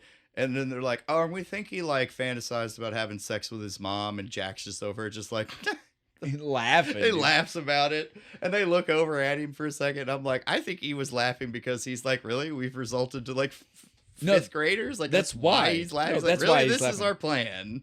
Well, I mean, why else would he laugh, dude? That's exactly what it is. He's just like, this is crazy. I can't believe this is it. I just fucking work here. I retire in 3 years.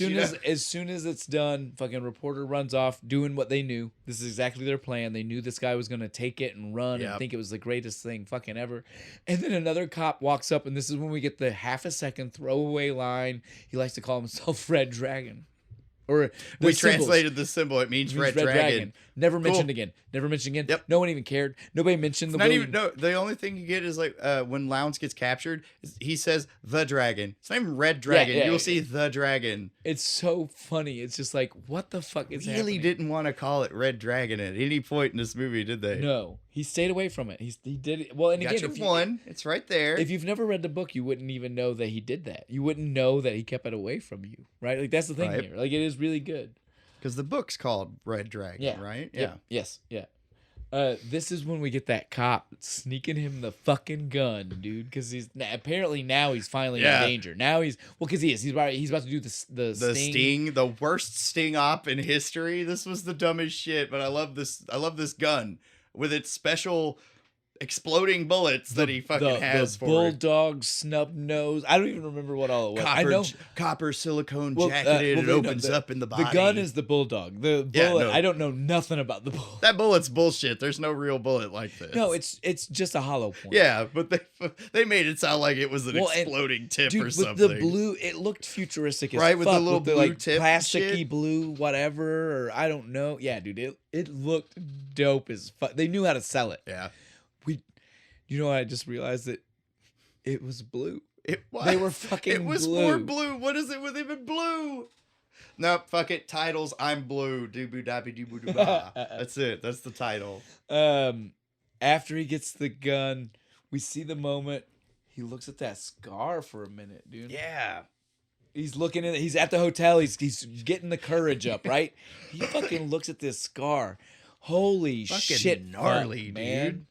Holy shit, fuck, that scar was wild. So when Hannibal stabbed him, he stabbed him and just started like he tried to gut him up and he down. He tried to gut him. He has this was another sex scene. Yeah, this is the weird when he's like in the reflection and you see him, he's all cut and shit, and you see his scar. Wife walks up out of nowhere and you're like, why is she there? So we can have sex. She came to visit during the middle of a crime scene. Yeah, well, no, and that's exactly what it is. Because as soon as they're done, because it's still nighttime, he walks outside to do the sting operation. I had to go bang my wife real quick. I might die. I get it, you know. We see the sniper from a distance, and we're like, "Oh shit, this is gonna go down, right?" And then we see the other. There's like 30 fucking cops out here. There's this. They're all just kind of standing against the wall. Now, not really hiding. There's like a van off to the side. When you first see this jogger. Oh no, I thought it was on, because his face is covered, and he's a big guy, and he's just trucking right along at him. I totally understand why Will felt the need to drop him. Just shoulder checks him, puts him on the ground. Take the money. Why are you moving in slow motion? I'm getting mugged.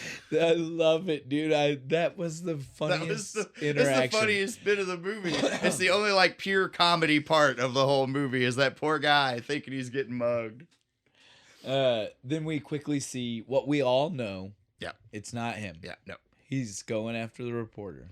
Fucking snatches him straight out of the parking garage. Dude, he picks him up. Chloroforms him and just picks him up off the ground. Dude, that was so intimidating, right? Like seeing the dead lift. Yeah, and this is the first time you actually like see any bit of the killer, really. Like you see him pick, and you're like, oh shit, he's a big motherfucker. No, yeah, that's what I was gonna say. Now though, after we see that, we cut to inside. He's gonna wake up.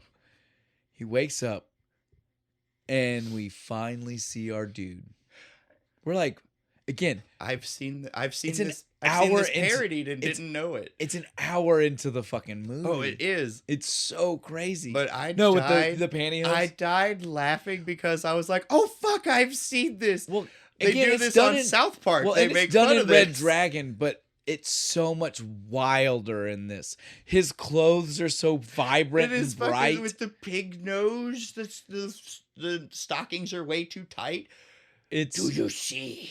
It's so good. Do you see?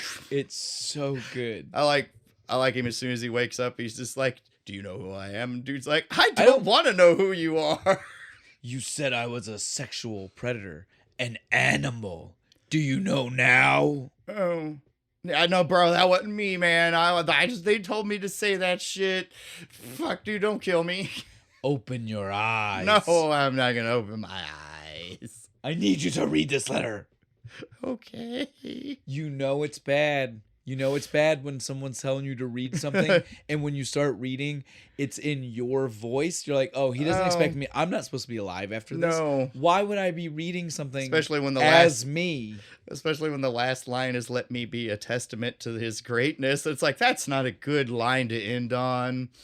And again, in Red Dragon, it basically ends there. This, like, that happens and then the bite. Yeah. This one was so much more twisted because he finishes You're the gonna let me go now, right? No. I need you. You're to witness.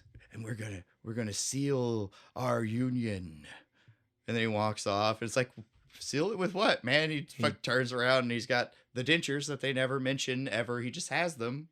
And turns around and he's like, with a kiss. And then like bites the fuck out of his face, and it cuts away, which I was a little see it, like it's his back. Yeah, it's like, such a weird, wicked look. You don't really see anything, which I was a little disappointed about. I was like, it's 80s. I wanted some gore, right? Well, especially after The Room. Yeah, and then it just cuts away and you just hear him screaming and stuff.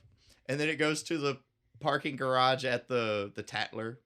And you got the guard sitting there who looked a lot like the landlord from Basket Case last week. He did a little bit. I had to stop. It was like, is he? No, it's not.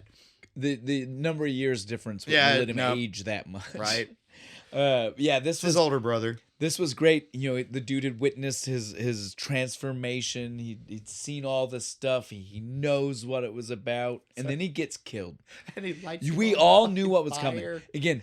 Yeah, I knew he was going to die. This is from the Red Dragon. Like, this is the scene. You know what I'm saying? Like I said, I feel like I may have fallen asleep watching Red Dragon, but I would always be awake for the fucking dude flying down in the wheelchair on fire. Yeah, it's wicked. I think it was done better here. Oh, it was done better. 100%. Because it's shorter, it's more clean, and the flaming dude goes straight at the camera, and you get that little splat of gore on this camera lens, and then it cuts away from it. I was like, yes. And then to the hospital, they're like, is he okay? No. What? No, of course he's not fucking okay. It's the dumbest Will is in the entire movie.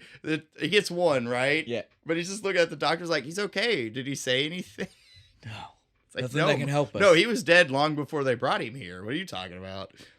Will, we gotta. They figured out what the message said. And it's bad. This is so crazy because this is pre-cell phone. On the phone. This is pre-cell. Yeah, exactly. Like they have to just be like. So he was just calling and checking in. Yeah, just with home happened to office call in from and be the like, hospital. "Oh, thank God you happened to call, Jack." It's so good. We had no idea how to get a hold of you. They figured out what the message said. Don't worry, I handled it. What the fuck does it say, man? So it says, this. It's your address. The son of a bitch gave him your address. Will.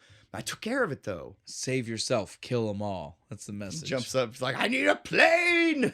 We gotta go, dude. What the fuck are we doing here? I told you, man. I already got covered. Did you notice Jack? He didn't really know what to do when he runs off. He has like a double take of like, do it, jacket or do I follow? He grabbed his jacket. Yeah. If you notice. We have the blue house again. Time for the blue house. Blue house. This is at least our final time. The final time of the blue house. Yeah. The blue house. We go to a different house, which is more of a yellow. No more blue. Thank God, dude. I'm tired of the wicked blue scheme. He likes his blue Christmas lights. That's just all it is. She opens the door because her son was like, there's a sound outside. Yeah, and this went on too long. This whole scene goes on for 3 minutes of her like sneaking through the house. They try to make it more tense with the synth music, but it to be not even like a sheriff. It's a cop. It's a Some sheriff. Fat sheriff. It's a sheriff because it's the brown and tan. Are you okay? And then you see her look around, and again, what the fuck is going on? It's just like the sniper situation. Yeah. She's like, cop over here, cop over here, cop over here. This seems bad. But they take her to a safe location. Nice new yellow house. No more blue house. With a gate. Did you see it? It had like the fucking like the slidey chain link gate. that shuts it off. I am so surprised after the way he was sure she was going to hate him that she was surprisingly okay. No, this is fine. I get it. It's totally you got to cool. do what you got to do. It's okay. I understand. The way he was acting. They're after you now. Yeah, right? no, I was expecting fucking her to like slap the shit out of it. You promised something. Nope, she's totally fine with it. This was not at all. She was, yeah, exactly. She was just totally fine. Good. She was even good that her son was having mad issues with all of this happening, right? But this he was so wants good. to talk to you himself. I love this was such an 80s thing, right? Yeah. Like the way they played this, like she was like, yeah, he's having some issues. He really can't handle all of this. But he told me he wanted to talk to you man to man. So, and he was like, well, I appreciate that on that kid. I was like, this is so 1985. This is not a conversation the way it would play out today. Not a real conversation. This is so weird. At best, you're having this conversation 30 years later when you're smoking a bowl with your dad. Like, Dad, what was that about? The overly masculine approach to the scene. It's like, come on. Well, he's like 12 years old. He's a fucking man now. He's ready to talk. Give him a gun and some tobacco and send him to war.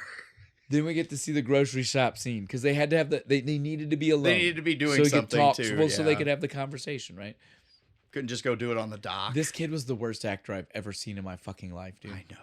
I'll let it slide because the rest of this movie. Yeah, no, because the rest of the movie is so good. But this man, this was bad. It basically boils down to is like, hey, Dad, when you got hurt, you went into a special hospital. Are you crazy? No, I just kind of lost myself. I got too deep into the killer mindset. It does give us a little bit more of the story of the Hannibal Lecter from the beginning because. He does mention he mentions that the only reason he caught him was because he saw a book. Again, wrong book. Well, and he doesn't mention that he's a cannibal. It's a book on war wounds, which makes a book about cooking food. Yeah, shortbreads. I don't know why they didn't want to mention that he's a cannibal in this movie. Was that like too hardcore for them in 1980? No, because fucking Cannibal Holocaust came out in 86. Yeah, but that's not like a mainstream. Yeah, but it's cannibal fucking movie. There's a difference. And by an Italian production There's a difference company. Between trying to like hit a mainstream audience and trying to hit anybody that might walk in. I like that movie. I'm not saying it's bad, but I'm saying that movie's really bad. But when you want to get a mainstream audience, you know that you can't do certain things. The scene ends with, "What kind of coffee should we get?" You guys like that Folgers, right? It's expensive, right? It's expensive. I was like, yeah. Even in 1986, I don't think it was the expensive brand on the shelf. This was the best take. I want to be on set for the grocery store scene. I want to see how goddamn frustrated everybody is with this fucking kid not being able to deliver his fucking lines. And this is the best take we got. Fuck it. We got the Lecter stuff. Moving on. Look, the next scene is so stupid. Like you said, most of the stuff with the wife is not needed. This is the dumbest Where they're on the little dock. On the fucking dock. And he's like, look, honey. Again, she'd already said she's okay with all of this. Right? He's like, I'm going to have to do it. I want you to go ahead, leave here, go to your parents. The police will still be with you. You'll be safe there. I'll meet you when it's done. The fuck you. And she's mad. And now she's mad. It's like, wait.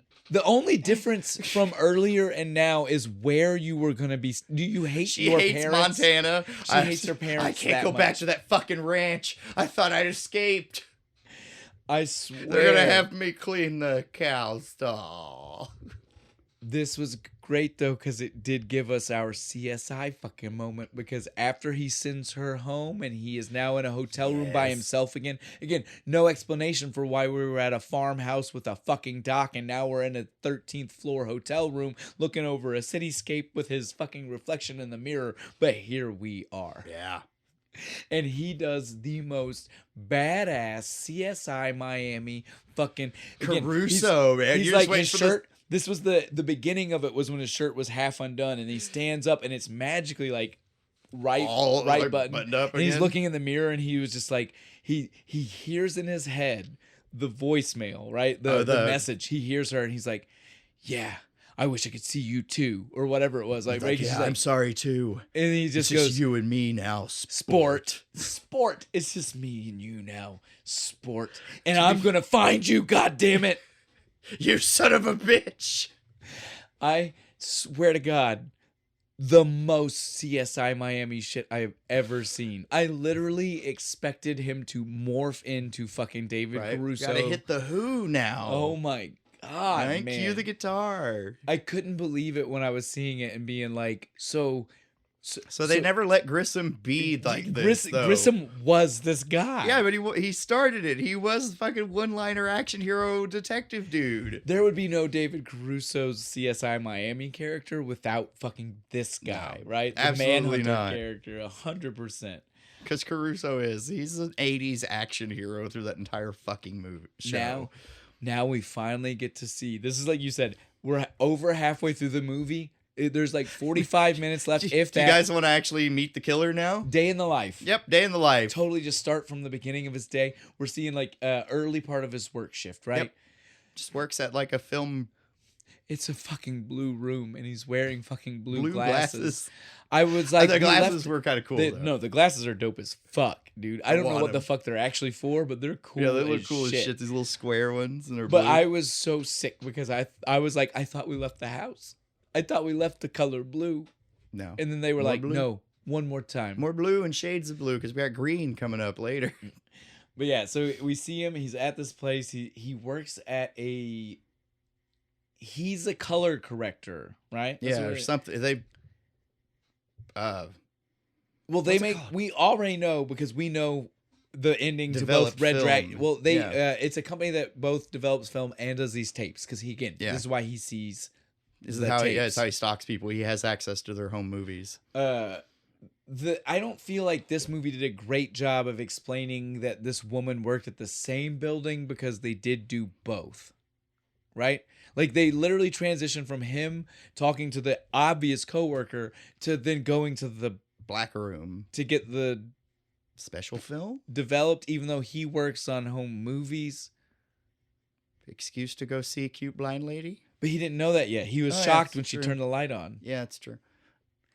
Again, you don't have to come up with an explanation, but I was pointing out that the movie was bad. I know, but the movie is just bad. They didn't do a good job. From this point, it's like they felt like they were running out of time. And they rushed So we have to rush shit. So it's like, we're going to meet the girl. We're going to take the girl out. Wait. And like the relationship's going to go zoom. Listen. Can we also address that this girl clearly is aware of the fact that she was just a special hire? She does. She's just like, they had to like up their handicap hire practices so they could get this government contract. Totally fine with it. Totally fine with being a DEI hire. She was just like, I'm good. Yeah, I got there's not a problem with it. I don't got an issue with it. It was just funny her reaction and the way she was about it. It's all good. She might. I played the system. I ain't gonna lie. Well, because here's my own. Again, it's that's fine. And normally, she can clearly do the job, and she can. I don't understand how she can. No. How do you develop when you can't see if it's time to come out? Because she says, "Oh, I've got these timers for each different," but that's not how it works. Yeah, but you can't tell if sometimes you need it to go longer because if it was like underdeveloped or not, like if the lighting was off and it was bright when they took it, but you need to correct it in development, she would need to leave it in longer to get blacker. Correct? She can't see if she needs to make do that determination. So she could possibly that she's got braille bumps that just change with chemical composition. That's the only way this on the side, so she can rub. The only way this would work is if she could literally be able to change stuff on the fly and see stuff on the fly, and she can't. She's going by it's magically exactly 60 seconds every time. And then I put it into the next bath, and exactly 5 seconds. It's not like that, guys. It is not like that. That's not how that works. No, but that's how I want it to work. Yes. Then though, in the dumbest, like you said, most escalate. And I'll give Red Dragon because they space out us seeing pieces of his normal life throughout the movie. The progression for them felt normal. This one, it's like we got 5 minutes. When he asked her on a date, it felt normal. This was weird as fuck. He just randomly gets in her shit and is like, let me take you somewhere. Not home. Let me take you somewhere. She doesn't know where. It's a special surprise. Right? Like, bitch, don't go with him. She just says, okay, you're blind. You can't trust people like this. This is wild that it's where he takes her. This is wild from the outside the movie perspective. This is just fucking wild. He takes her to a sedated tiger. A real one. Like for the movie, this is an actual that's what I mean. Goddamn tiger. It's wild for the story and it's wild for the movie. So yes, instead of CGI or a puppet or I would have done a puppet. No. I've seen fantastic tiger puppets in movies. They decided to seriously sedate a real tiger. And again, if you've not watched the movie, I want you to stop everything with us and go watch just this clip. She goes nuts. She's all over it. She's touching its teeth. Right? If I can just put her arm in its mouth. Letting it smell her, which could wake it up. Right? I was just waiting for it to snap her fucking arm off. And that was before you said that to me before I had a chance to like jump out that it was real. And you thought were it was like, a puppet. And you were like, holy shit. Yeah, because I'm like, oh, it's a puppet. It's gonna wake up and we're gonna have this like horrible scene. Like, no, literally could have. It literally could have. Would have been awful. This lady though is totally okay with it. Yep. She like lays on it. She thought this was the greatest date ever. It's gonna cuddle the tiger. Yay. I would have been scared out of my mind. I would have been constantly looking at the like vet guy, like, sure, this thing's out, right? Movies, give it another shot. I want to make sure. You can't do that shit now. Movies were so unhinged back then that they did that for real. Wasn't that long ago too? Like you think of shit like that from the 40s, where you get away with this shit. No, we did this shit up till the 90s, man. We used to be able to get away with wild shit in movies. Then this is when we get another one of those Will has his conversation to himself moments. He's talking about all the evidence and he's like, he's becoming something. He's transitioning. The mirrors are the key. Right? What are you becoming? Go ahead, punch the wall, man. Wipe the blood on your face. What are you? My note literally is just like, what the fuck do you think he's becoming? He already told you. He's the red dragon. It's not our fault you didn't pay attention to what is technically the most We're just important gonna piece of ignore that evidence whole was bit given of to evidence. You. Oh man. The red dragon renders. It was so funny. Now it's back to our date, right? Yep. Dude. Cute little date. They're having a nice little movie night. It's so fucking sweet. She's just like, what are you watching? He's like, oh, don't worry. It's just Homework. a little thing. This man is loving that she's blind so he can get his rocks off while he gets his rocks off. Watching his creepy home videos for his next victims like while his girl's there. Yes, and then she jumps up on that dick and he's just watching the movie over her shoulder while she's doing shit. I don't remember her being this into it in Red Dragon. No. I thought she was always against him and kind of thought he was a creep. A little bit. That's what I thought. Like, till like... this might be... He like forces her at the end, This might be the thing where we don't... like everything else. I fucking don't remember that fucking movie. But I definitely, while watching this... I looked everything else up to double check. This one, I was the only one that I just left in my notes, and I was like, I don't think that's right. I don't think that's what it was. Blind chicks just because it felt weird. Hungry for that dick. It felt jarring, right? Yeah, because she out of nowhere just jumps on him. He was even a little bit like, "What the fuck bitch, is I don't happening? know about this." And then he kind of was like, okay. And then she's like, all right. "It's allowed." He's like, "Oh, all right." I'm gonna watch my movie though while we're doing this. He gets off. They have a good night. Yep. Well, let's leave it at that. Has a great time. Much like all the other sex scenes, it's not graphic, but it goes on weird more than we and too need. long. Right? Yeah. And then at the end, she's like asleep. He this was creepy. Covers his mouth with her hand and starts crying. Well, you know what it was, right? No. Oh, this is easy, dude. He wouldn't let her touch his face before. Oh, that's right. I forgot about that. He was letting her touch his face, but she's just not awake. He's not got the nerve to let her do it while he's awake. That's why they're crying. I just called him a bitch and moved on. I'm not saying you're wrong. I'm just saying there is technically a story-driven reason for it. I forgot about that bit where she tried to touch his face and he's like, nope, fuck off. Then they fall asleep. He wakes up and she's not there, which is very alarming. She's blind. Yeah, and it's like, oh fuck, where did she walk off into the fucking ocean? How does she know where to go? We're not at her. It's his house right now. And he's kind of off in the country. Right? She's just like, no, it's okay. I'm good. Just hanging out on the dock. Watching this. You want to make some coffee? No, don't go back in the house. Why?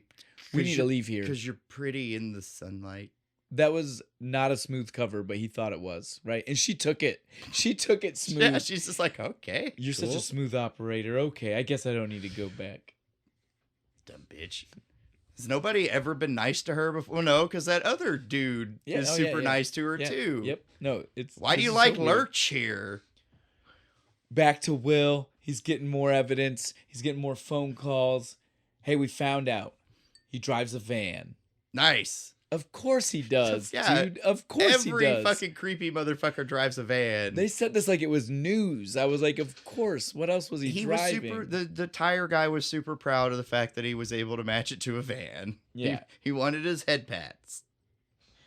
This is what is it? Lecter on the phone, right? This is when this is when he calls him on the. He's like, I got a phone call with Lecter. Yeah. Hold on. So he mocks his plan. I love it. Lecter's just like, I heard about your little sting operation not going very well. Again, though, this is that moment where we see, like we said before, he perfectly played Lecter as being a guy who was matching wits with Will. And this is the moment where he totally drops the bomb of, no, I'm like 18,000 steps ahead of you. Yep. And slowly just gives him pieces until Will goes, I've got it. Dance. And dude, he's doing such a good job of it that Will doesn't even understand that that's like Will literally thinks he had an epiphany. No, he doesn't led you to that, asshole. Dude, it's so good. So good. So he does the whole like, if you act like God long enough, you'll like become like God. And he's just like, that's what it is.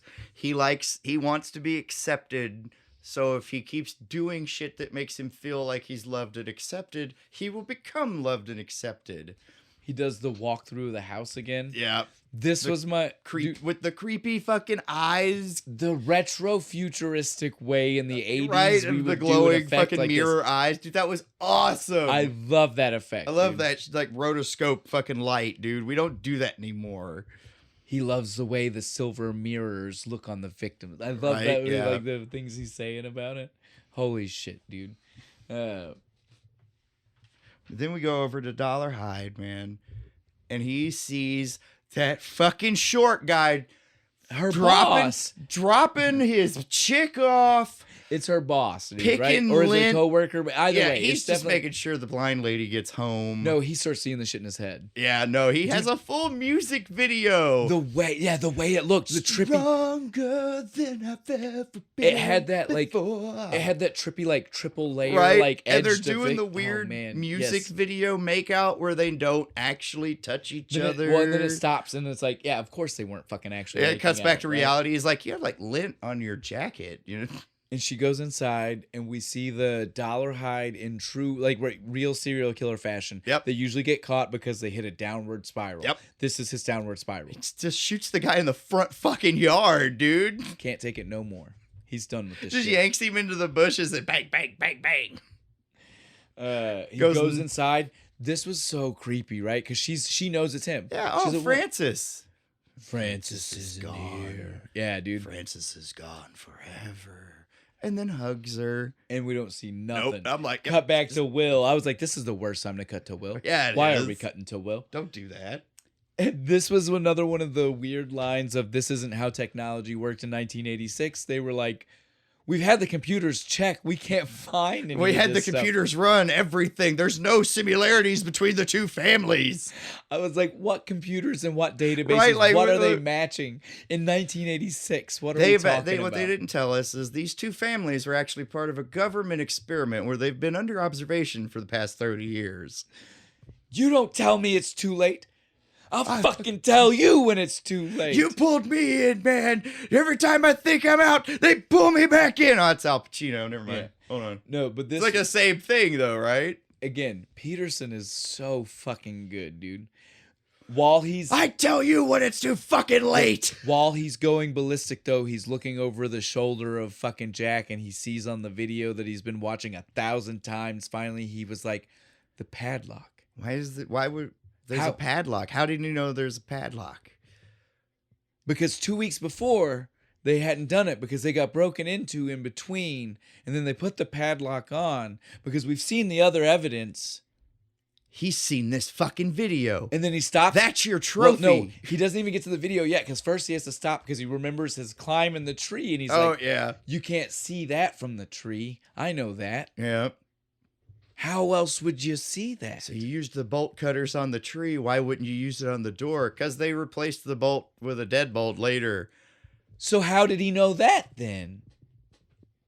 That's when he call down to the fucking evidence guy. Get me the cans for the film. Tell me who fucking developed these films. Says, I bet you it's this. And he goes, yeah, that's what the first one says. The second one doesn't say that. Peel the label back. Those small companies mail them out. So dramatic. He's up at the window. He's got his hand up on it. Peel the label back. Dude, we don't even... Jack doesn't even music. say anything. He's just sitting there listening, and all of a sudden he turns around. I was right, wasn't I? Yeah. So they fly. They know where they're going. Oh, they're gone. They're like, nope, we gotta get on the helicopter. They're calling that one guy like, we're gonna feed you some names of people with vans. I need their license. Well, I need you to look at their faces and tell me, because this is where he pulls out the magic. He knows he's blonde again, and I'm like, where did we ever get that? We still didn't get that. No. He also knows he's tall. He was like, you're going to be looking for... You need to tell me if it's a blonde, white man that's tall. I was like, tall, you don't white, know strong. Any of this. Did you set this up? You don't know this. Yeah, he's like, okay, all right. The script. So they start reading through the names. The dude's like, no. Because again, just to make sure. I like the one that pops up. He's a black dude, and the dude's just like, nope. Well, the first one was a Mexican or a dark-skinned Italian. Yeah, it's like that. Like literally, Alonzo. To make sure you knew that he couldn't possibly be getting it wrong. He's like, no, that definitely is not a white man with blonde hair. And then the third one, he goes, yes. Did you see the picture of Dollar Hyde for this? It looked horrible because it was like smudgy. Then they send it through the fax machine. It's all pixeled and shit. He looks like a bald man. He does. You can't tell that he has hair in the back, and so it's like, why do Looks you? Like an Super Nintendo fucking character. Why would Will think this is the man? He gets that fax, and that's he his just guy. Instantly, he's like, "That's it's it. Him. That's the dude. I know it. Look at 6'7". He shows the picture to Jack, and I'm like, it doesn't even look real. What are we looking at right now? It's a cartoon. Guy's like 6'7", 220 pounds. He's a big motherfucker. He tells the cop, this is it, dude. I'm telling you right now. I need all of you guys head there. That's our man. We see, dude, the way this rally up in the police station happened. That guy hangs up and he's like, let's go, boys. All the cops are like gathered around him, like he's just anxiously waiting for him on the phone, a huddle. I fucking loved it, dude. It was so priceless, dude. Priceless. You expect him to run out, just jump on horses, right? And he's like, yeah. Well, again, we don't even get to see Jack and Will land, but we can only assume how crazy this had to be because they literally, as soon as they're on the ground, cop car in, we're gone. They are personally driven by these cops out to the middle of nowhere where this thing is. They start to get close. They're on a dirt road in the middle of fucking nowhere. It's 1 lane wide, and they're like, boys, turn them radios. Turn the lights off. Lights off, radios off. We're going in silent. We're going in silent. And immediately fucking crash. Wait, don't forget. Dude's loading his gun up. We finally get the bulldog with the special bullets. He's loading it up on the drive, dude. Did you see the one shot? He drops one. Yes. He's like, oh, and it has like the really close up on it. Look, when he drops it, that's that moment I told you doesn't make sense where Jack starts screaming, Will! Like, Will was one driving crazy. Right. And I was like, dude, that dropped bullet isn't doing anything. Stop yelling at Will. What they didn't show, they cut a segment. It fell over on the driver's side, and Will dove over into the fucking driver's seat and was feeling between his legs. So it's Will's reason they wrecked. Yep, it's all his fault. Because that poor cop got his head bust through the windshield. This scene ends with the most weird comic relief moment of them wrecking and literally like flying into the glass. It's like one of those 50s fucking cop movies, right? Like when you see them, they crash and they both go flying through the windshield and do a roll. While all this is going on, and so again, we just took care of a lot of that because this part of the movie kind of cuts back and forth a lot. While all of this is going on, we've got we've got Dollarhide with our blind woman at his house. In-A-Gadda-Da-Vida Fuck playing. yes, dude, I loved it. Cranked. Just she's blasting. Very weirded out. She's like, what are you doing? I can't see you. And he's just kind of stalking around his fucking room, just like he goes like pokes her and shit. Breaks the mirror, so you know shit's going down. He's got that's his preferred weapon. He's gonna fucking and he needs just bleed her in the fucking sink. I guess he needs his pieces too. Yep. Because notice that was the special piece. Yeah. Well, he got his hand piece, but then he got a couple of eye pieces. So he could see. So he could see himself. You know what's going down. He likes to watch himself while he's doing stuff. So he's getting close to the kill. While this is going on, still William Peterson, but Will Graham. Will Graham is running up outside. He's like talking to fucking Jack, who all of a sudden stayed at a car. Yeah, well, I thought he was right behind him. They because there's we're going through the woods. But then it's just house. radioing each other, and I was like, what? Why? Why did that? And the radio happen? Quits working because he's like, what? What did you say? There's somebody in the house with him. You should stay away from that. And he's like, I'm not gonna do that. Well, like he's been saying the whole movie, I can't let more people die. Stop it. Stop it! He finally gets close enough. The run at the window with the build for In-A-Gadda-Da-Vida into the bridge where it gets to the breakdown, and it's just like real slow, and he's running slow mo, and as soon as he busts through the window, the song picks up. But the best part is that they cut to show fucking Dollarhide while he's running, and his hand is just like still just hold it waiting for him to jump knife. into it. And at no point did the man stop. No, he didn't change how he jumped. He leapt essentially at the mirror. Total knife. Undertaker spot. He dives through the window, and Dollarhide just stops him, slashes him up with the knife a little bit, and just chucks him across the room like poor blind lady still doesn't know exactly what's going on, but she definitely knows it's not good for her. Something's happening. Well, it's not good for her. No, right? She's like cowering in the corner. Once this goes down, though, Dollarhide doesn't even look at her because he's like, "Oh shit! If this is one, I bet you there's more coming." He grabs the most shotgun. badass fucking shotgun scene in movies. This was awesome. He starts blasting people left and right. Boom. Boom! One cop comes in, puts 3 rounds in his chest. Opens the door. Just looks at it. It's almost like in a Blade where he's like, the fuck's wrong with you? Bang! Shoots him out the fucking door. So wild. Fucking shotguns, though. Wake up, Will. The only shot he missed. Did you notice? He goes in to shoot Will. It's the one shot he missed. It goes next to his head. Will pops up with the magic bullet gun and just unloads all 6 into him. You almost want to say a full clip, but you're like, oh wait, it's a revolver. Yeah. I full cylinder. Yes, I did the same thing in my notes. I was like, he dropped a clip. I wrote mag dump. See, and you're like, oh wait. I was like, he mag dumps into him. I'm like, wait, but it's a revolver. Shit, it doesn't work. Damn it. Oops. Overall, 9 shots to take this son of a bitch down, dude. That's what. And I would have reloaded. I'd have put one more in his head. I thought he was going to because Will Standard is still pointing it at him. But then you see the blood. This is what I can't stand this, that they didn't give us the red dragon of right. It should have went to dragon wings, right? Well, no, but those are. That's just it. It's based on the William Blake poem, and that's what the dragon wings in the William Blake painting look like. They did still give us the dragon wings. It just looked like a pool, though. It didn't really make wing shapes. Okay, we need to go back and show you the William Blake, the guy who all of this is based on. His Red Dragon poem has a drawing he did. That is what they look like, is what I'm telling you. So again, they gave us the red dragon that he was supposed to be imitating. The one that's painted on the tattoo. Yeah. That, you got to go look at it again.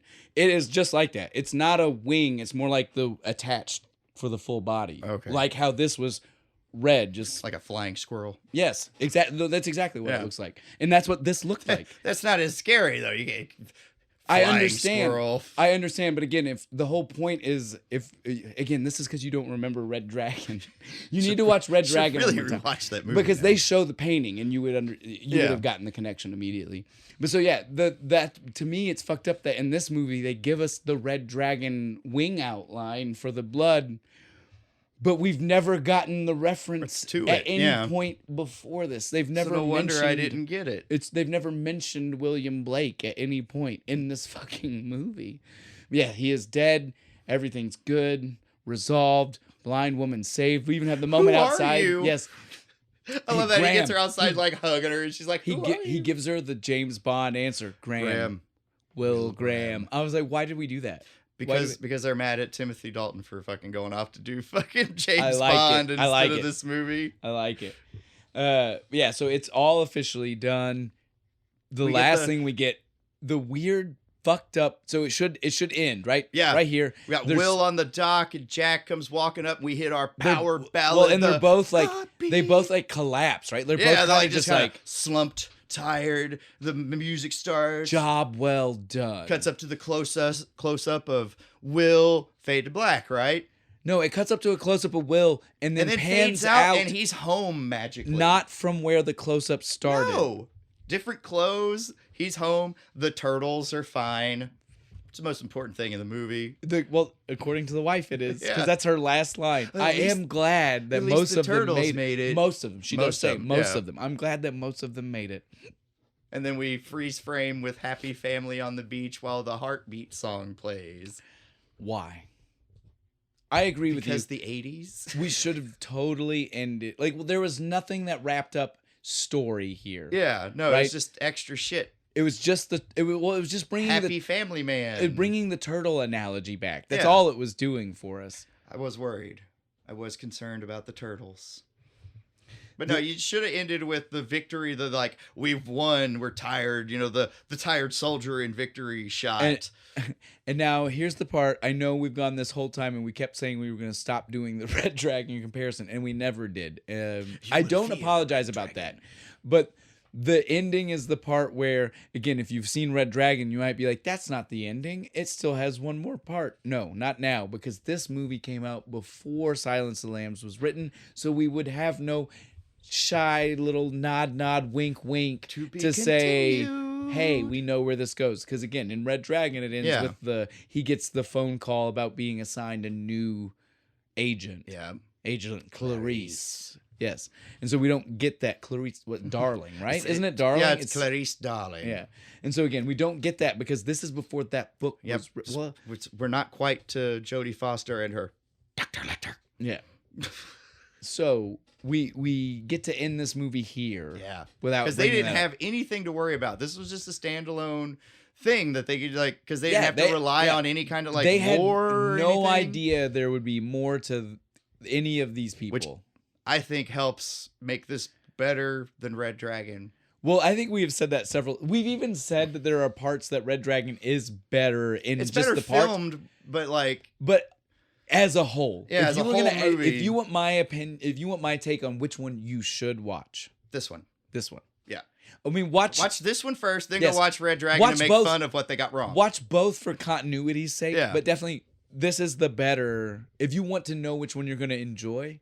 Yeah, probably this one. This one. Safe bet. Most 80s movies are better than anything we do now. Well, again, like we said, it's drawn out, it's boring, the color, we may have mocked dark. We may have mocked the blue. Okay, but at least it's different. Like everything has a certain color. It's not blue the whole way. Yeah, like one dude has red, one had Lecter had white, dude blue. In Red Dragon, on the other hand, it's just everything dark. is just dark, and it's there's some dark. Scenes where I can't even see what's happening. No, there again. When he's in his like creepy lair with the candles, you acted like you can't see shit. Well, that's what I was gonna say. You acted like the pantyhose thing didn't happen in Red Dragon, and it does. It's just so dark. You can't barely tell what's happening. Yeah. That's why I liked this one. I was like, holy shit, that's so fucking funny. You can see his nose just pushed up. Yes. All right, guys. We are finished. It was a great movie. We had a great time. We knew we would. Here we are. Next week, we're going to have a fun... Well, wait. Before we get there, we should talk about this. We got to talk about the beer. Great beer. Don't let it get warm. Yeah. Just so you know, if it gets warm, the can likes to spew. So keep it cold. But it's great. But it is good. It's very fruity and juicy. Again, it's much more like fruit juice. Well, and it's a lot like most sours, where like that first drink is going to be so sour, you're like, I don't think I can drink that. Yeah. After you get a couple sips in, the sourness kind of it's not that it dulls, but you're used to it, right? Like orange that's not quite ripe. Yeah. That's about what it tastes like. So it's not too bad. It's great. I liked it. This was good. It was definitely a nice change up after last week. Yeah. And I just love the can. Yeah, it's fun. The can it's so gonna be a while before we find another one that's got something another fun. can that's that cool. But so next week, Bo, hit him with the beer. We're getting close to my personal favorite holiday. We're gonna be hitting some extra pale ale 420 from Sweetwater Brewing Company. And yes, we know we could be doing this a little bit closer to 420. It's close enough. Well, and we won't tell you yet, but there is twice a day. Well, there's a special secret reason. Yeah. And you guys will find out next week. Yep. But nothing else. That's all you get. That's all you get to know. But the movie we're gonna do with this, I mean, obviously we could go a lot of places, right? Pick a stoner movie, right? We could be doing Cheech and Chong. We could be doing something else. But me and Bo figured we should be doing the one it's the millennial. Yeah, it's the one movie, we all usually saw first. Well, it's the one that our age group. Yeah, this was our stoner movie, right? Like it was our version. This is our Up in Smoke. Yes, because we were of the age for it to be that movie for us. We're obviously talking about Half Baked. Yep, some Dave Chappelle when he was still socially acceptable. But yeah, so again, it's Chappelle, it's Brewer, there are a lot of fun people here. We're gonna have a great time. It's been a while since I watched that movie. It's gonna be that's why it's gonna be so much fun, man. I love. We get to watch it like this for this, so it's gonna be a good time, guys. If you're not 420 friendly, I don't know. Again, we're not smoking. We're not smoking on camera. It's still just beer. But we're just saying it is one of those movies. So and it's fun, and you should just get over it. And you can have a good time. And enjoy. Lots of fun people popping into this. We'll wait. The number of cameos in that movie are so much fun. All right, though. We don't need to do that. We just need to do this. We need to do the exit. My plugs, my shameless plugs for our Facebook, YouTube, everything. You love me. You want to go subscribe, follow, share. Go to our Patreon. Give me money. I need it. Other than that, I think we're done, Shane. You son of a bitch!